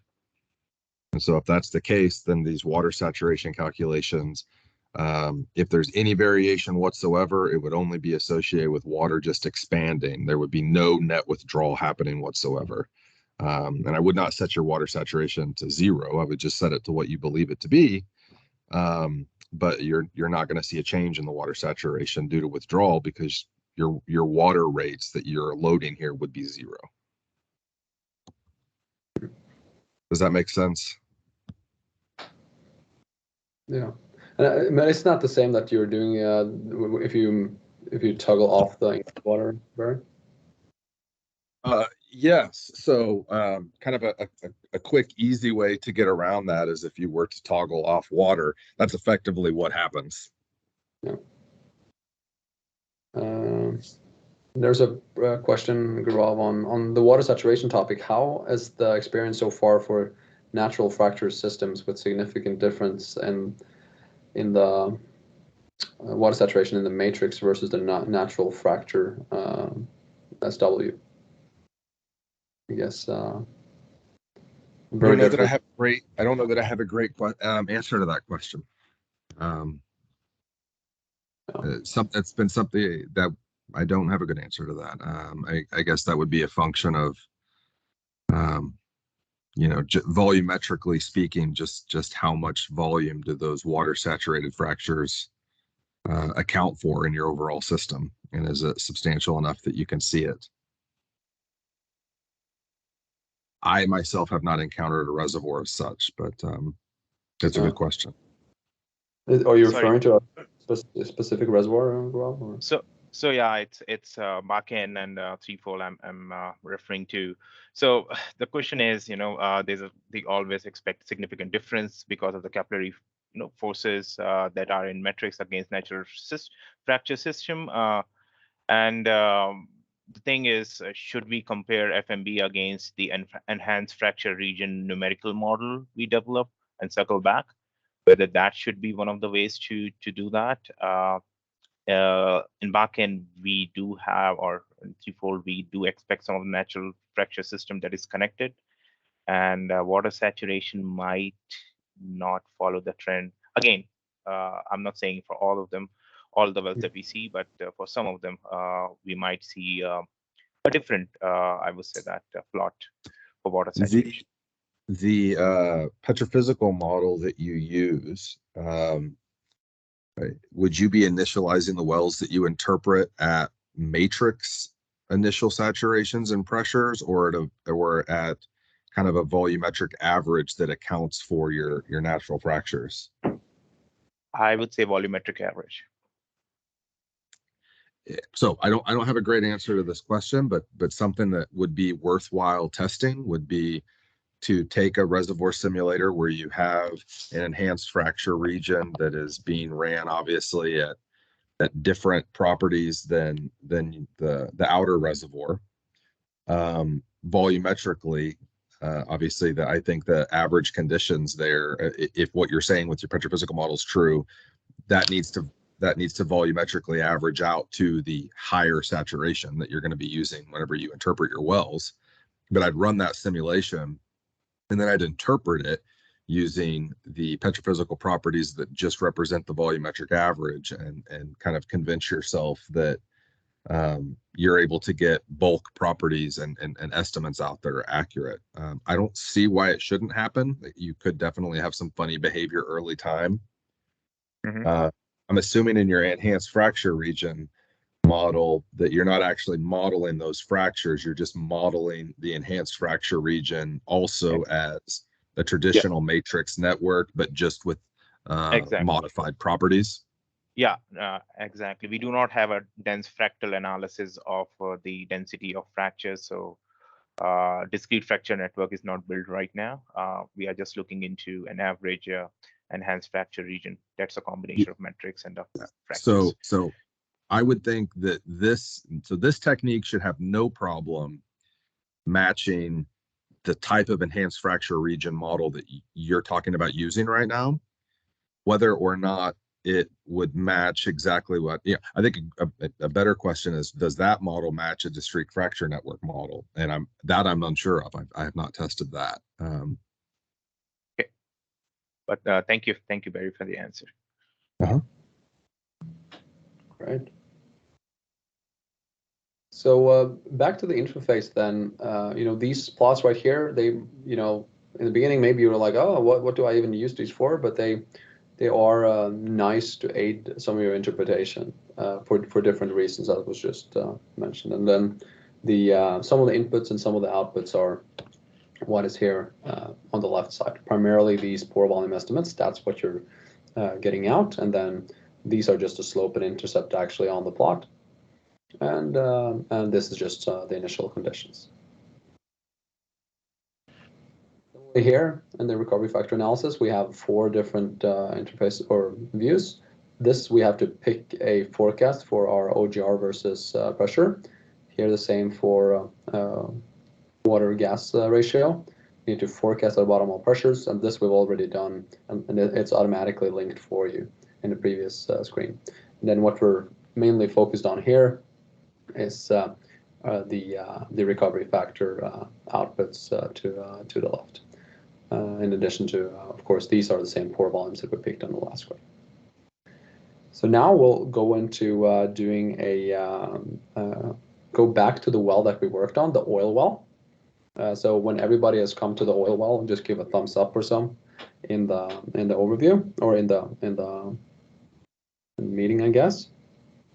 Is that thumbs up? That's like this type of symbol. So if everybody's here, I just want to show one quick thing before.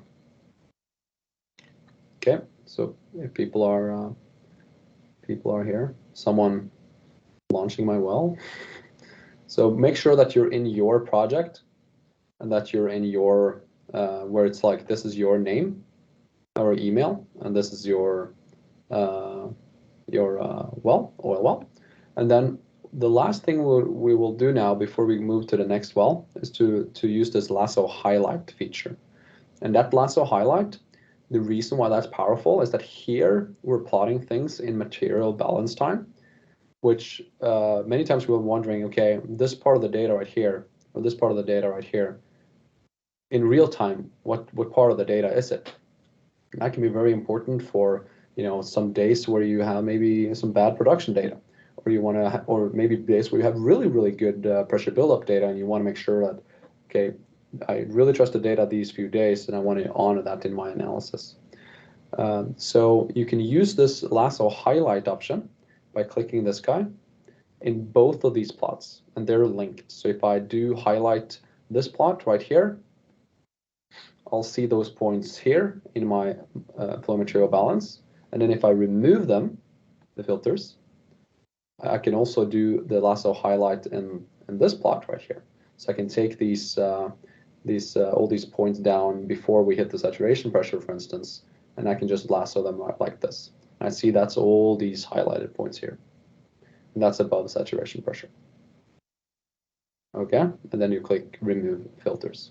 So I just want to make sure that everybody knows how to do it.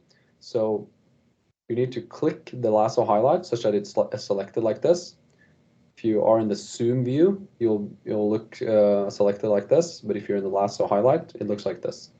And then you just take the part of the data that you think is interesting, and then you should see that pops up on both screens here. And if you want to remove them, you simply just click remove filters like this, so they're interconnected.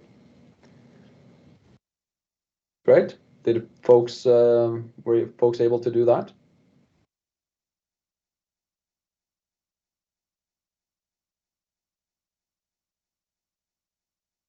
Adrian, were you able to get it to work? Tony got it. Perfect. Excellent. So now we'll go back to our well overview. There's two ways to do that. You either click view all wells or you click wells up to the left here. They're both exactly the same way of getting there. So just click the well list here and we'll go to our gas condensate well. That's the next one here. And once we're in the gas condensate well, just click the PVT feature. And then once you're inside of the PVT feature, do exactly what we did on the oil side. Let's just pick a 10,000 scuffs per barrel GOR. So the only thing you need to do here is to click save. And we're off to the races. Okay. And now we're going to launch basically this feature right here, the Multiphase MFB, and also the recovery factor analysis. So I just want to make sure everybody has been able to launch their PVT, because without the PVT, we won't be able to do much analysis.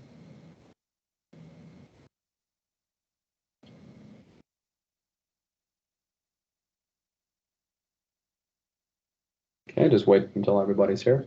So everybody see at the top here, it's their project. The well is gas condensate well, and now they have a face envelope, and that face envelope has a initial GOR of 10,000 scuffs per barrel.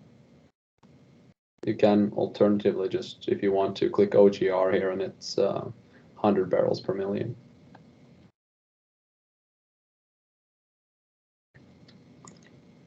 Not getting the PE. What is the PE? Phase envelope. Okay, then have you Oh, clicked? sorry, I got it now. Okay, perfect. And then when that I was like private equity here, Shellen? Like, what was it? Petroleum engineer? I'm not getting that. That was good. So many PE. Okay, face envelope. Should have figured. You're a PVT guy, right, Yeah, Matthias? no, I should think PET first. Face envelope first. Okie doke. Everybody got in here?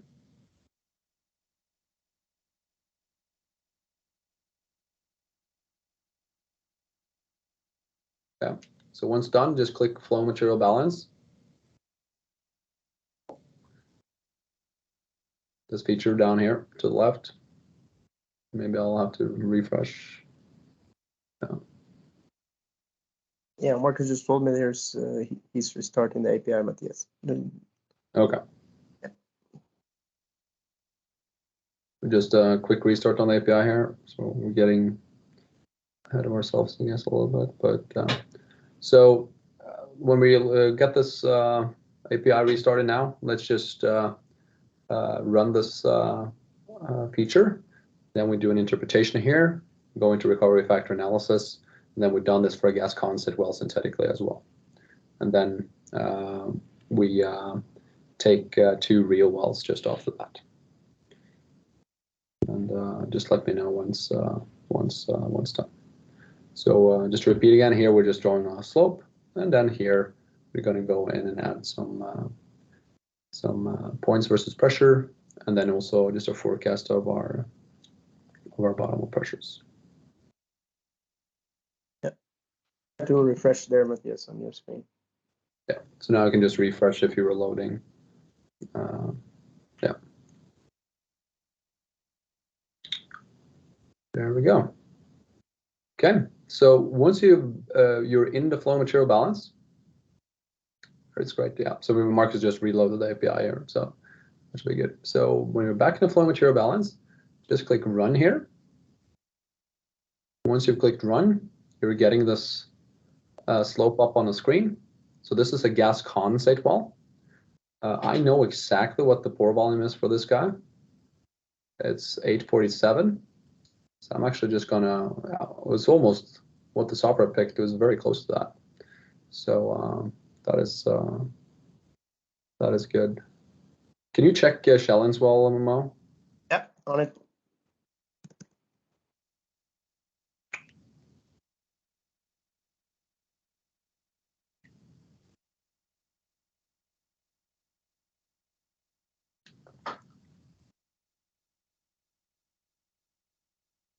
Missing prod data or PWF.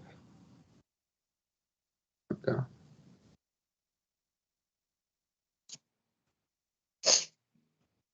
Check it very quick here.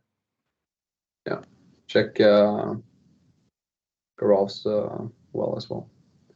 So when we're done with picking the slope. Shedding and Garov, just can you do Control R? Just refresh. We're in the gas condensate well. Yeah, it works now, actually. Cheers for that. Yeah, perfect. Just go in the flow material balance.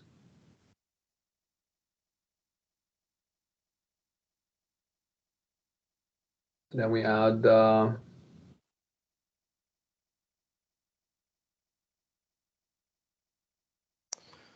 Matthias? Yeah. Just ran into a slight problem in the API here again, so I'll have to reset it one more time. Okay. So if you just give me a second, and I'll let you know when everyone can refresh again. Sorry about that. Yeah, that's fine. That is fine.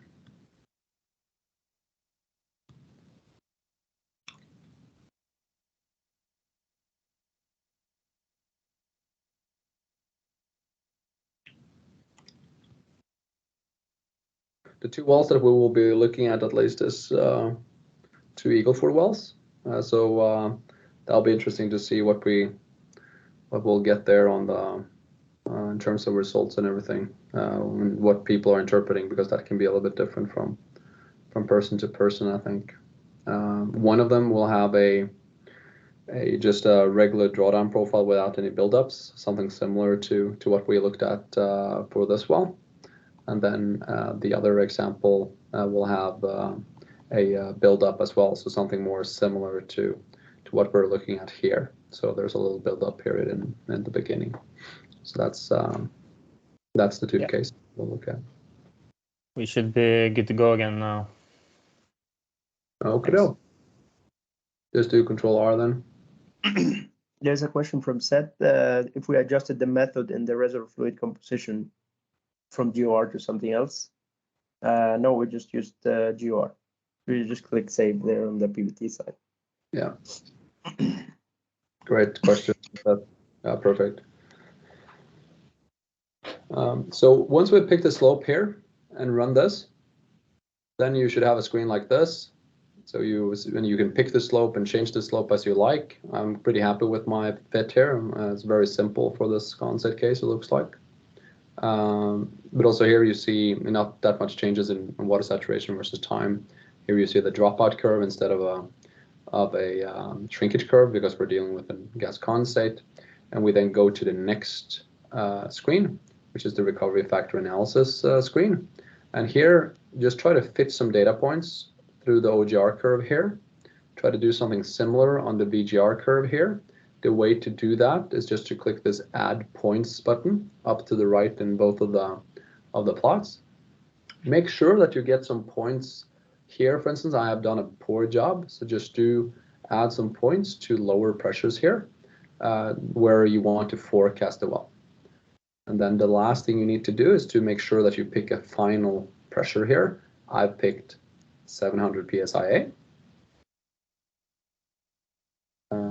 Yeah, can you check Seth's as well, Mo? Sure. Just Seth, make sure you're on the. If you show him where the well name is supposed to be, yeah. Yeah. So Seth, like the well name should be a gas condensate well. So the oil well is an unsaturated oil, I think, and the gas condensate. Yeah, I did change that. I'm showing gas condensate at the top. Okay. Can you double check that, Mo? Yeah, I haven't looked now. Perfect. I'll do that right away. So when we've done this kind of forecast that we see here we actually see something interesting, I would say, where all the historical production data is overlying the RV curve. That means that all the condensate is lost or as we go below the dew point, all the condensate becomes immobile once it drops out, which we see some places, and other places we don't see that in unconventionals, but this is just a simulated case. At least for my well, I'm pretty sure I set it to 10,000, but maybe. Yeah, that was the issue with Seth. I just updated it now. Yeah. So Seth, your issue was that your GOR was set to 1,000 instead of 10,000. That was probably my fault, Seth, when I created the well for you. So sorry about that. So just make sure it says 10,000 here, and also if you flip to OGR, that's 100 in barrels per million. Then we're off to the races. Yeah. Perfect. Excellent, perfect, Seth. And then just go to flow material balance, click run, and then add points here in the recovery factor analysis.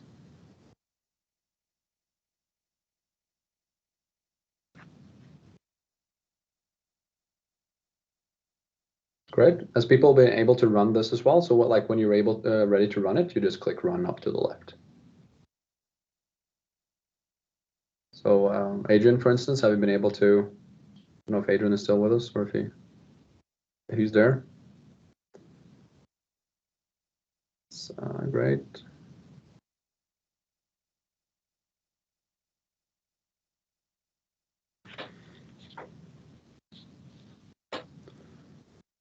Yeah, perfect.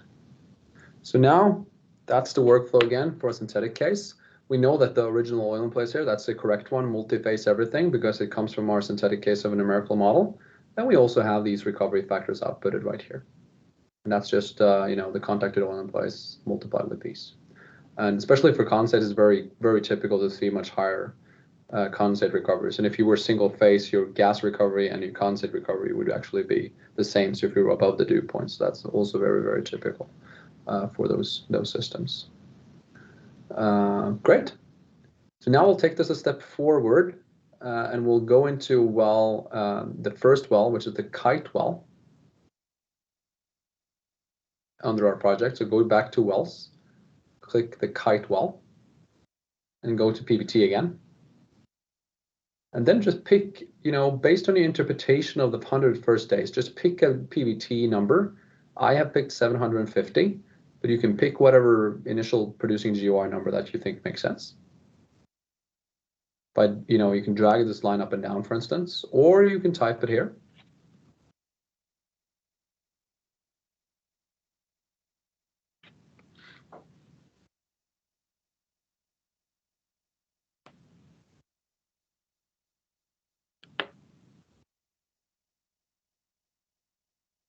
Great. When you're done with that, you should get something like this.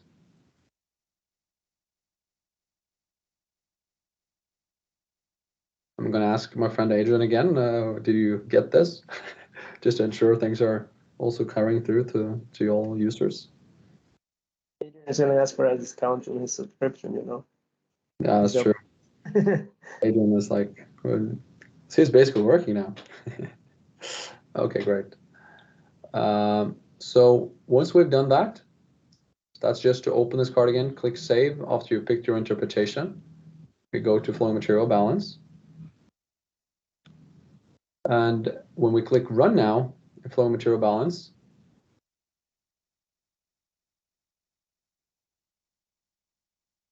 we're getting, this is probably very noisy data, mainly due to the changing bottom hole pressures versus time. It's very noisy. But we'll just give everybody some time to generate this plot.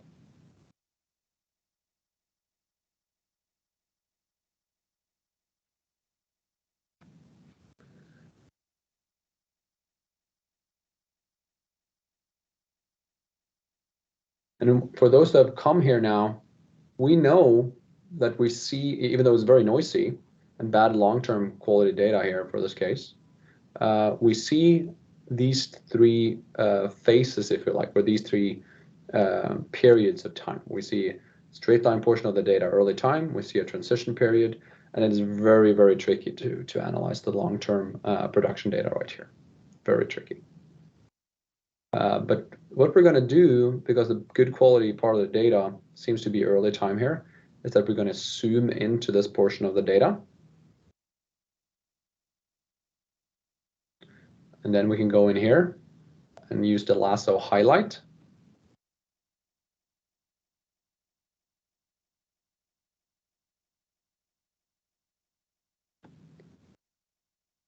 And so we highlighted this.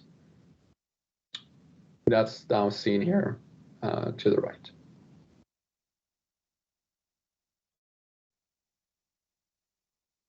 Okay, so this is the points above saturation pressure. And I'll just go ahead and remove that, but just for now.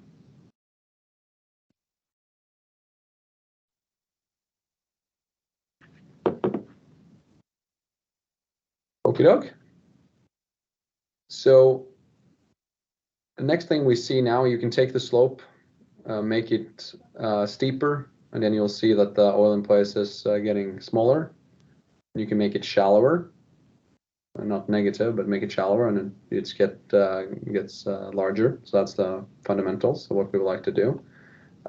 Since we have some good early time quality data, this is like what is happening in the real world. Let's just, make sure that we're back to the zoom button here. That was my fault, the zoom button here, and zoom into that lower part of the data right here. So whatever we have over here.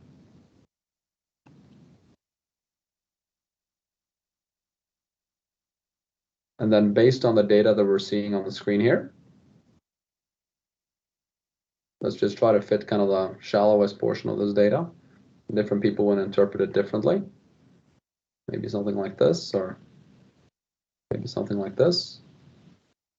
725 will be my final interpretation for this guy.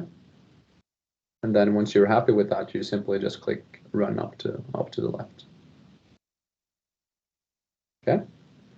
Everybody saw that, and then I do my QC here, ensuring that my average bottom hole pressure are above, or average reservoir pressure is above my bottom hole pressure. It's a good QC.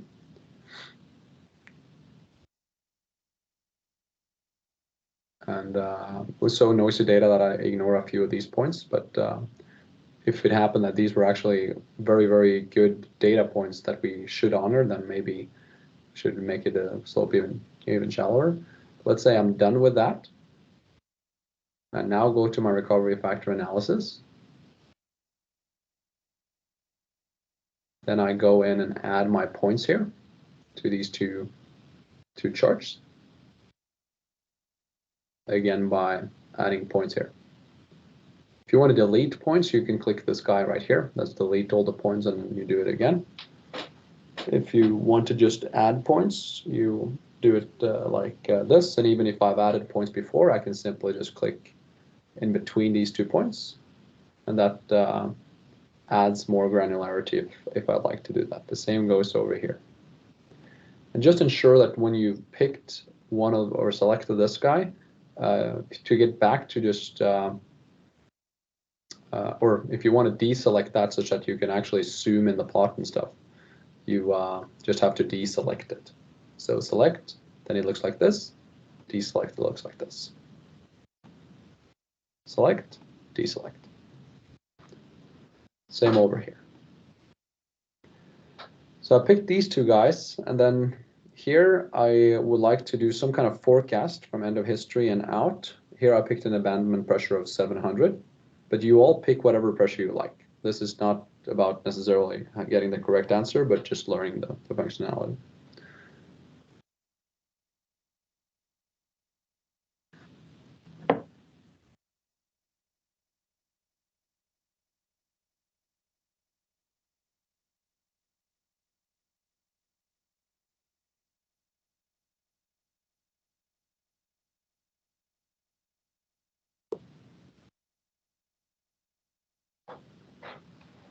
Okay, everybody's done that, so have everybody run this.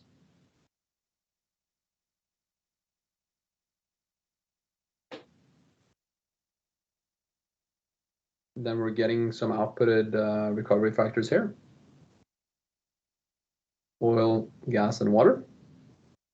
And we can also check if this forecast here makes sense by clicking the GOR versus oil here. And then we see that this is the historical data right here, and this is the forecasted portion of it. Maybe I should probably rerun this guy just to ensure that it makes sense. I think I am.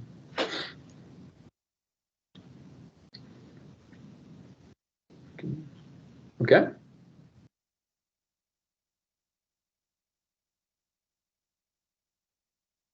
Simple enough.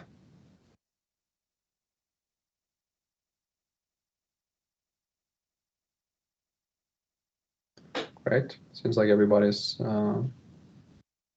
it's either very simple or it's very hard and nobody's saying anything.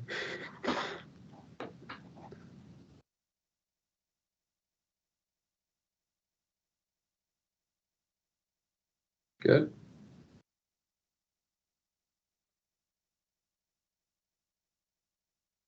And what is this a function of? Like, let's say, okay, now, how do you adjust the starting PWF for the forecast? Great question, Seth. So forecast start BHP is now set to 866. So by changing this guy, then you'll see it changes here. So probably a better value would be like 1300 or so in this case. Something like this. Then I can change the slope of that line to whatever by changing this decline right here. Then I can rerun it and see if that changes anything as well. Yeah, perfect.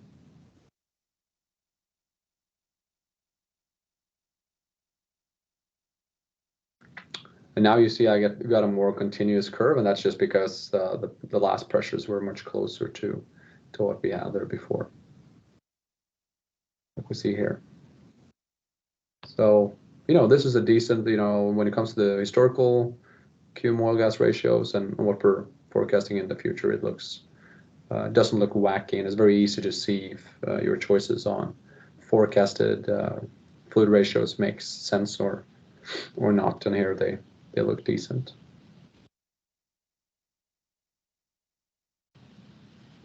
Great. The last thing you can do if you want to is to change the abandonment pressure. Now it's set to 700. You can set it to, for instance, 1,000, and you can see how it changes your recovery factor. So when you're increasing your abandonment pressure, that should decrease your recovery factors. So I guess it just has to run one more time here. Let's see. There we go. Oh, so it went from like 25 to 22 right here, which makes sense. Okay, and going back to the flow material balance, why do we use the early time here in this case? You know, it's a few different reasons. First one being that this is the only part of the data, really good quality data, but also it's the shallowest slope we observe on the screen. And the third one is that once you're single phase, then your system is more compressible. So we're seeing boundaries of your reservoir much faster. Okay, and for those of you who have used this well before and run like numerical RTA and stuff, you get very similar pore volumes there as well. And they're like fundamentally, just when we're on that topic, there should be no reason why a numerical RTA model and the multiphase FMB, when you are in boundary dominated flow, should get different results. The only thing that could yield different results there will be different rel perms, for instance, in terms of inputs, because the pressure is the same. All the pressures, all the PVT, all the rates are the same, and everything is handling rigorously multiphase flow. So what is potentially different is rel perms, and also, of course, if you're not infinite acting, or if you're not boundary dominant in this plot. Great. So we'll go ahead and do one more well. That's the last well for today, and that's the Crow well. So now we go back to the well overview for your project and pick the SPE data repository set here called well number 10 under Crow.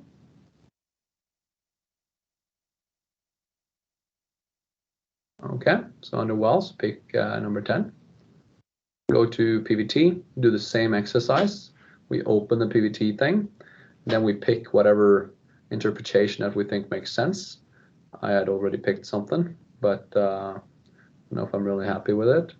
You can also in this view use the use cumulative, and you can see if that makes more sense. And you can also zoom very easily here if you want to see more data.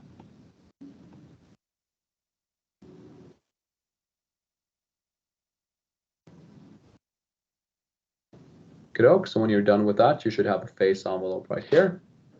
And this well is a little bit different because there is a buildup. So I'll just show you the production data here.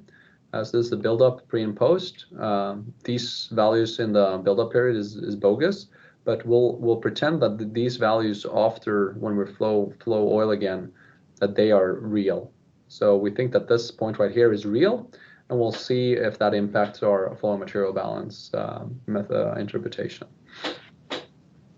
So going to our flow material balance interpretation in this for this well, then we go in here, make sure that it's the Crow well, SPE data repository Crow well at the top. So that's just public data available from SPE, by the way, with daily data and rates and stuff.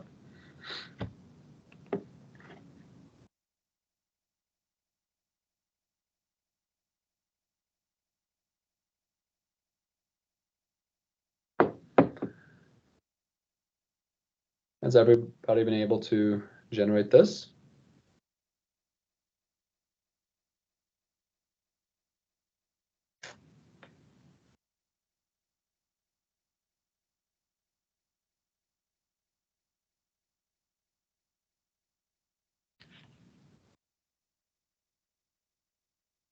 Perfect. And now you see I'm zoomed into the early part of the data. How do I know? Well, I can lasso highlight here, and I can look at the early time data. I see the highlighted portion of the data as to what we have here above PSET. Just remove that for now. And if I reset the zoom, you see I have this straight line portion of the data and I have this transition period. and I have yet to come down to something that is kind of converged late time right here.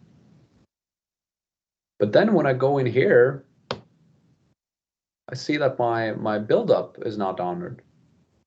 And here, you know, are we thinking of this is the actual buildup that we're honoring, this one, and this one? But at least I would like to make sure that I'm honoring this guy right here. Because I know that this is real buildup that I would like to honor, and I want to pick a tank size that honors that. So even though I'm not seeing that in the data right here, I can zoom in again to some part of the data right here, and pick a slope that's shallower than what I'm seeing here on the screen. Okay, so if I click run now and do the same type of analysis, just give it a little bit of time here. Yeah, there we saw that it provided us with a much larger tank size. And if we assume, or if we know from field data, so here, of course, you as an engineer need to go in and ensure that these values are actually true reservoir responses and not something else. But if we would like to honor these 2 points, for instance, then maybe this is a little bit aggressive, but that's a little bit of a iterative exercise. So if you pick something that's slightly shallower, then we see our average bottom pressure in this case is just pivoting this data right here. So in this case, I'm just ignoring these guys right here, but and I can probably even filter these guys here. I'll also highlight these. So I'll ignore those, and then I'll at least think that this is real reservoir response, and I want to make sure I picked a slope that's honoring that, even though I'm not really seeing that slope anywhere here in the data. Okay, we also see that those points that are highlighted, they're way up here, so I'm not using them anyways down here.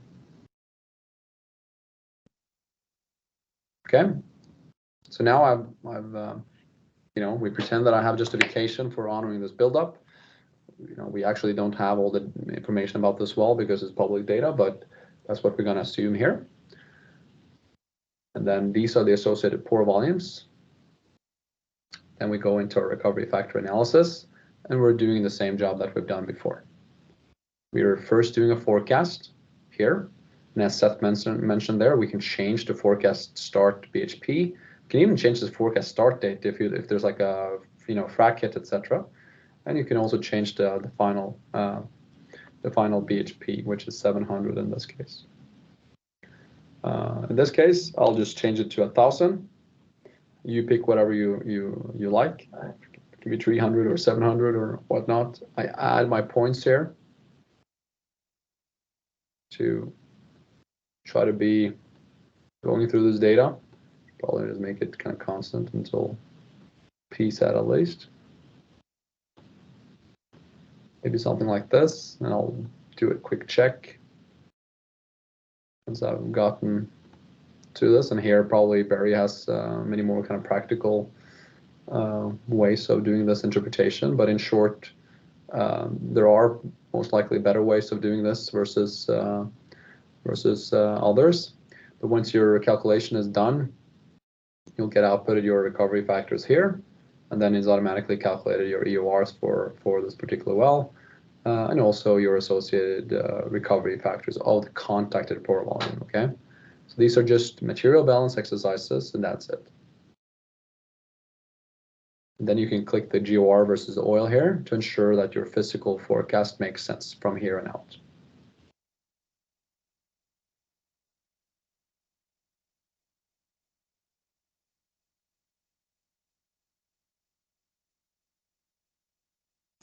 Barry, in general, when you're picking points on this curve, is like there in any like tricks to do that forecasting exercise or fitting this data better than others, or any hidden tricks up the sleeve there?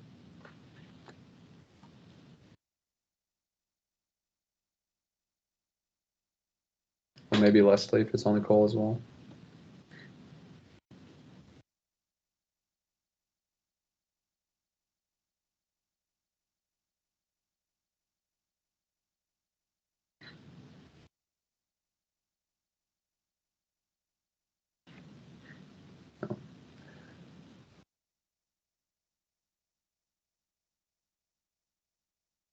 So has everybody been able to get so far with the oil recovery factor calculation? Great, Tony's gotten there, perfect. Shellen, great. So everybody has that. And now, so that's the key, call it main things we wanted to go through on this. Okay, so we've gone through 4 different examples here in the software. 1 oil well, 1 condensate wells, very different fluid systems, very different cases. We run them synthetically because that ensures that we have this comfort that the method actually works. So we have the answer with the full physics numerical model, and we can compare to that. And those answers are exact when we compare it to the flow and material balance. Okay, so 3434. That's exactly the same things that we have in this plot right here. So the slope here is 3434. Same goes for our gas condensate case where we know the answer. We just want to test the method. 846 numerical model, 847. Okay, that's close enough. And then the real cases, that's where we don't actually have an answer, but there's some best practices. And it's really when we start to perform these at scale, it's when we really see very good trends among different wells, well spacing, also not only well spacing in a horizontal manner, but also wells above and below, etc. on the pad, also in an area as well. You can compare it to other types of modeling as well. But what we see very strongly is a very strong correlation to this contacted oil or contacted pore volume that you can then define very early, at least in these unsaturated wells, and they will have a very strong correlation with long-term EURs, and that makes sense physically, because LFPs, your LFPs can be all kinds of things. It can be low, it can be high, but as long as your oil in place is the same, your final EURs will not be different. Okay, it will just take more time if you have a lower LFP, and very short time to get there if you have a high LFP. So that's just a way to accelerate the recovery in whatever that tank is. So we did 2K. Yeah. Matthias, I'm wondering if you could comment on tying together the multi-phase flowing material balance and the numerical RTA methods more tightly, if there are things planned to look into that. For example, on the forecasting, the ratios on the forecasting and the flowing material balance, could one look at taking some of the results from flowing material balance, put it in the numerical RTA, and then look how it's, in a sense, forecasting the GOR performance. If it's a good match, then you might consider using something from that. Or do you have any thoughts on that? Yeah, so I think one, just for everyone in the audience, so obviously everyone internally in Whitson knows this, but with this recovery factor analysis feature, the only thing that we're providing in terms of output is the final recovery factor, and then the final, I guess, EURs of oil, gas, and water. But we don't provide the rate forecast from end of history and out, and that's not a trivial exercise. It's can have a little bit of a funky path to get to that abandonment pressure, etc. But that is one of the research items we would like to add on to this functionality, to be able to get rate forecasts, and that is for oil, gas, and water from the end of history based on this methodology. And then you would have 3 streams that you can very easily compare to the streams that you're getting from your numerical RTA or just your numerical model as well. What I do fairly frequently is to run the numerical models out for a very long period of time, where they reach some sort of abandonment pressure, and then compare the recovery factors there that I get from my numerical models that comes, essentially comes from the numerical RTA workflow, with these recovery factors that I get in the recovery factor analysis. And worth emphasizing, that's if I see, boundary effects in numerical RTA. And these numbers if everything is consistent, as Barry also mentioned earlier, if your cum ratios at the abandonment pressure is the same in your numerical model and here, since it's just a material balance, the numbers will be identical. And you can try this yourself and convince yourself that that's the case.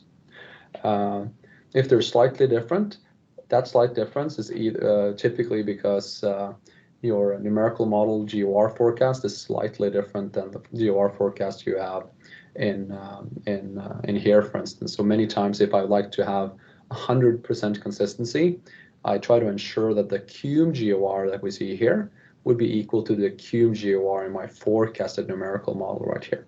And that, that if I did the forecasting, etc., of this particular well, that will be ensuring that the recovery factors here and the recovery factors in flow material balance are identical. But I think the first step is just to make sure we get rates on oil, gas, and water out from the flow material balance. There's been multiple of the guys in the JIP requesting that and coming up with ideas around that. And it's something we also discussed with Leslie internally as well. But we need some work on getting that to something that makes sense. Maybe Barry has a comment or two on it, but if not, that's the 2 cents I guess we have on that right now. Yeah, thanks. So we did one well that was real well with some good early time production data. We used the early time production data where there was single phase oil and gas flow, and then we went to a well, the Crow well, which in addition to not only depletion data, it also had some buildup data, and we used essentially, or we picked a slope that was even shallower than what we observed in the primary depletion data because we wanted to honor that buildup. So there's a lot of information in the buildup that many times is not observed just from primary depletion, which is why a lot of wells in the past we use well test and stuff and conventionals to get average pressures and stuff. There's a lot of value there, and especially a couple of years ago when it was all these wells where they were put off production for a long period of time because of the negative oil prices. That was a very golden opportunity. That the wells that was exposed to that has a lot of good data associated to it, and almost every company we work with has that type of data, at least some wells with that type of data, which is super cool to work with. So on that note, there's actually not more in terms of the theory and actual usage that we wanted to cover here. So I don't know if there's any further questions at this point. We're always available. In general for those who use the software. Of course, there's a manual that's pretty detailed on every single feature. So if you click the manual, you're brought straight into the relevant part of the manual. And if you have any questions and want to ask people on the team with how to run a feature, or you have a bug, etc., you can use the feedback form, which is just a button next to the manual right here. Then everybody on our software team gets a Slack notification, everybody gets a email, and you're assigned a resource to help with your issue immediately. So that's a very, very good thing. Of course, you can always send us an email at support@whitson.com, that's mentioned here, or even call some of these numbers. Support@whitson.com is a very efficient way also to get help, or you can reach out to any of us as well directly. But of course, if we're in meetings and whatnot, that might not be the fastest way to resolve an issue, but just wanted to mention that. And also, if you want to have any more detailed discussions on this, maybe you have done this type of analysis on some of your own wells, you would like to brainstorm around that, we're happy to do that at any point in time as well.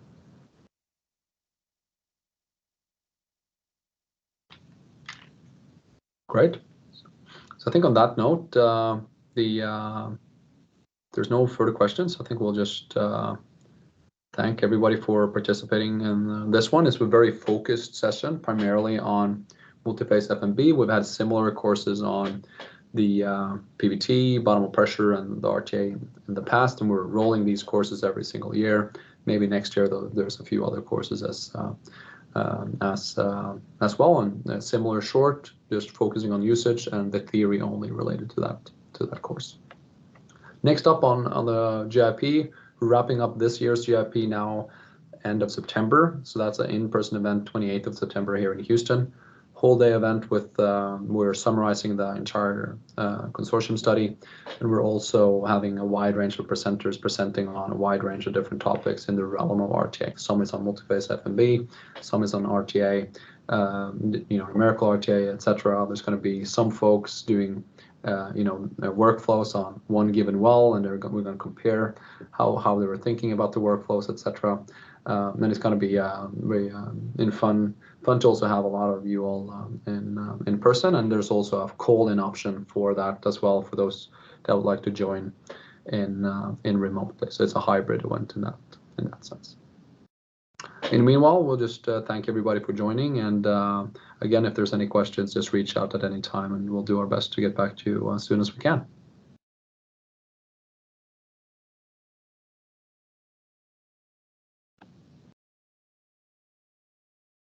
Thanks, everyone.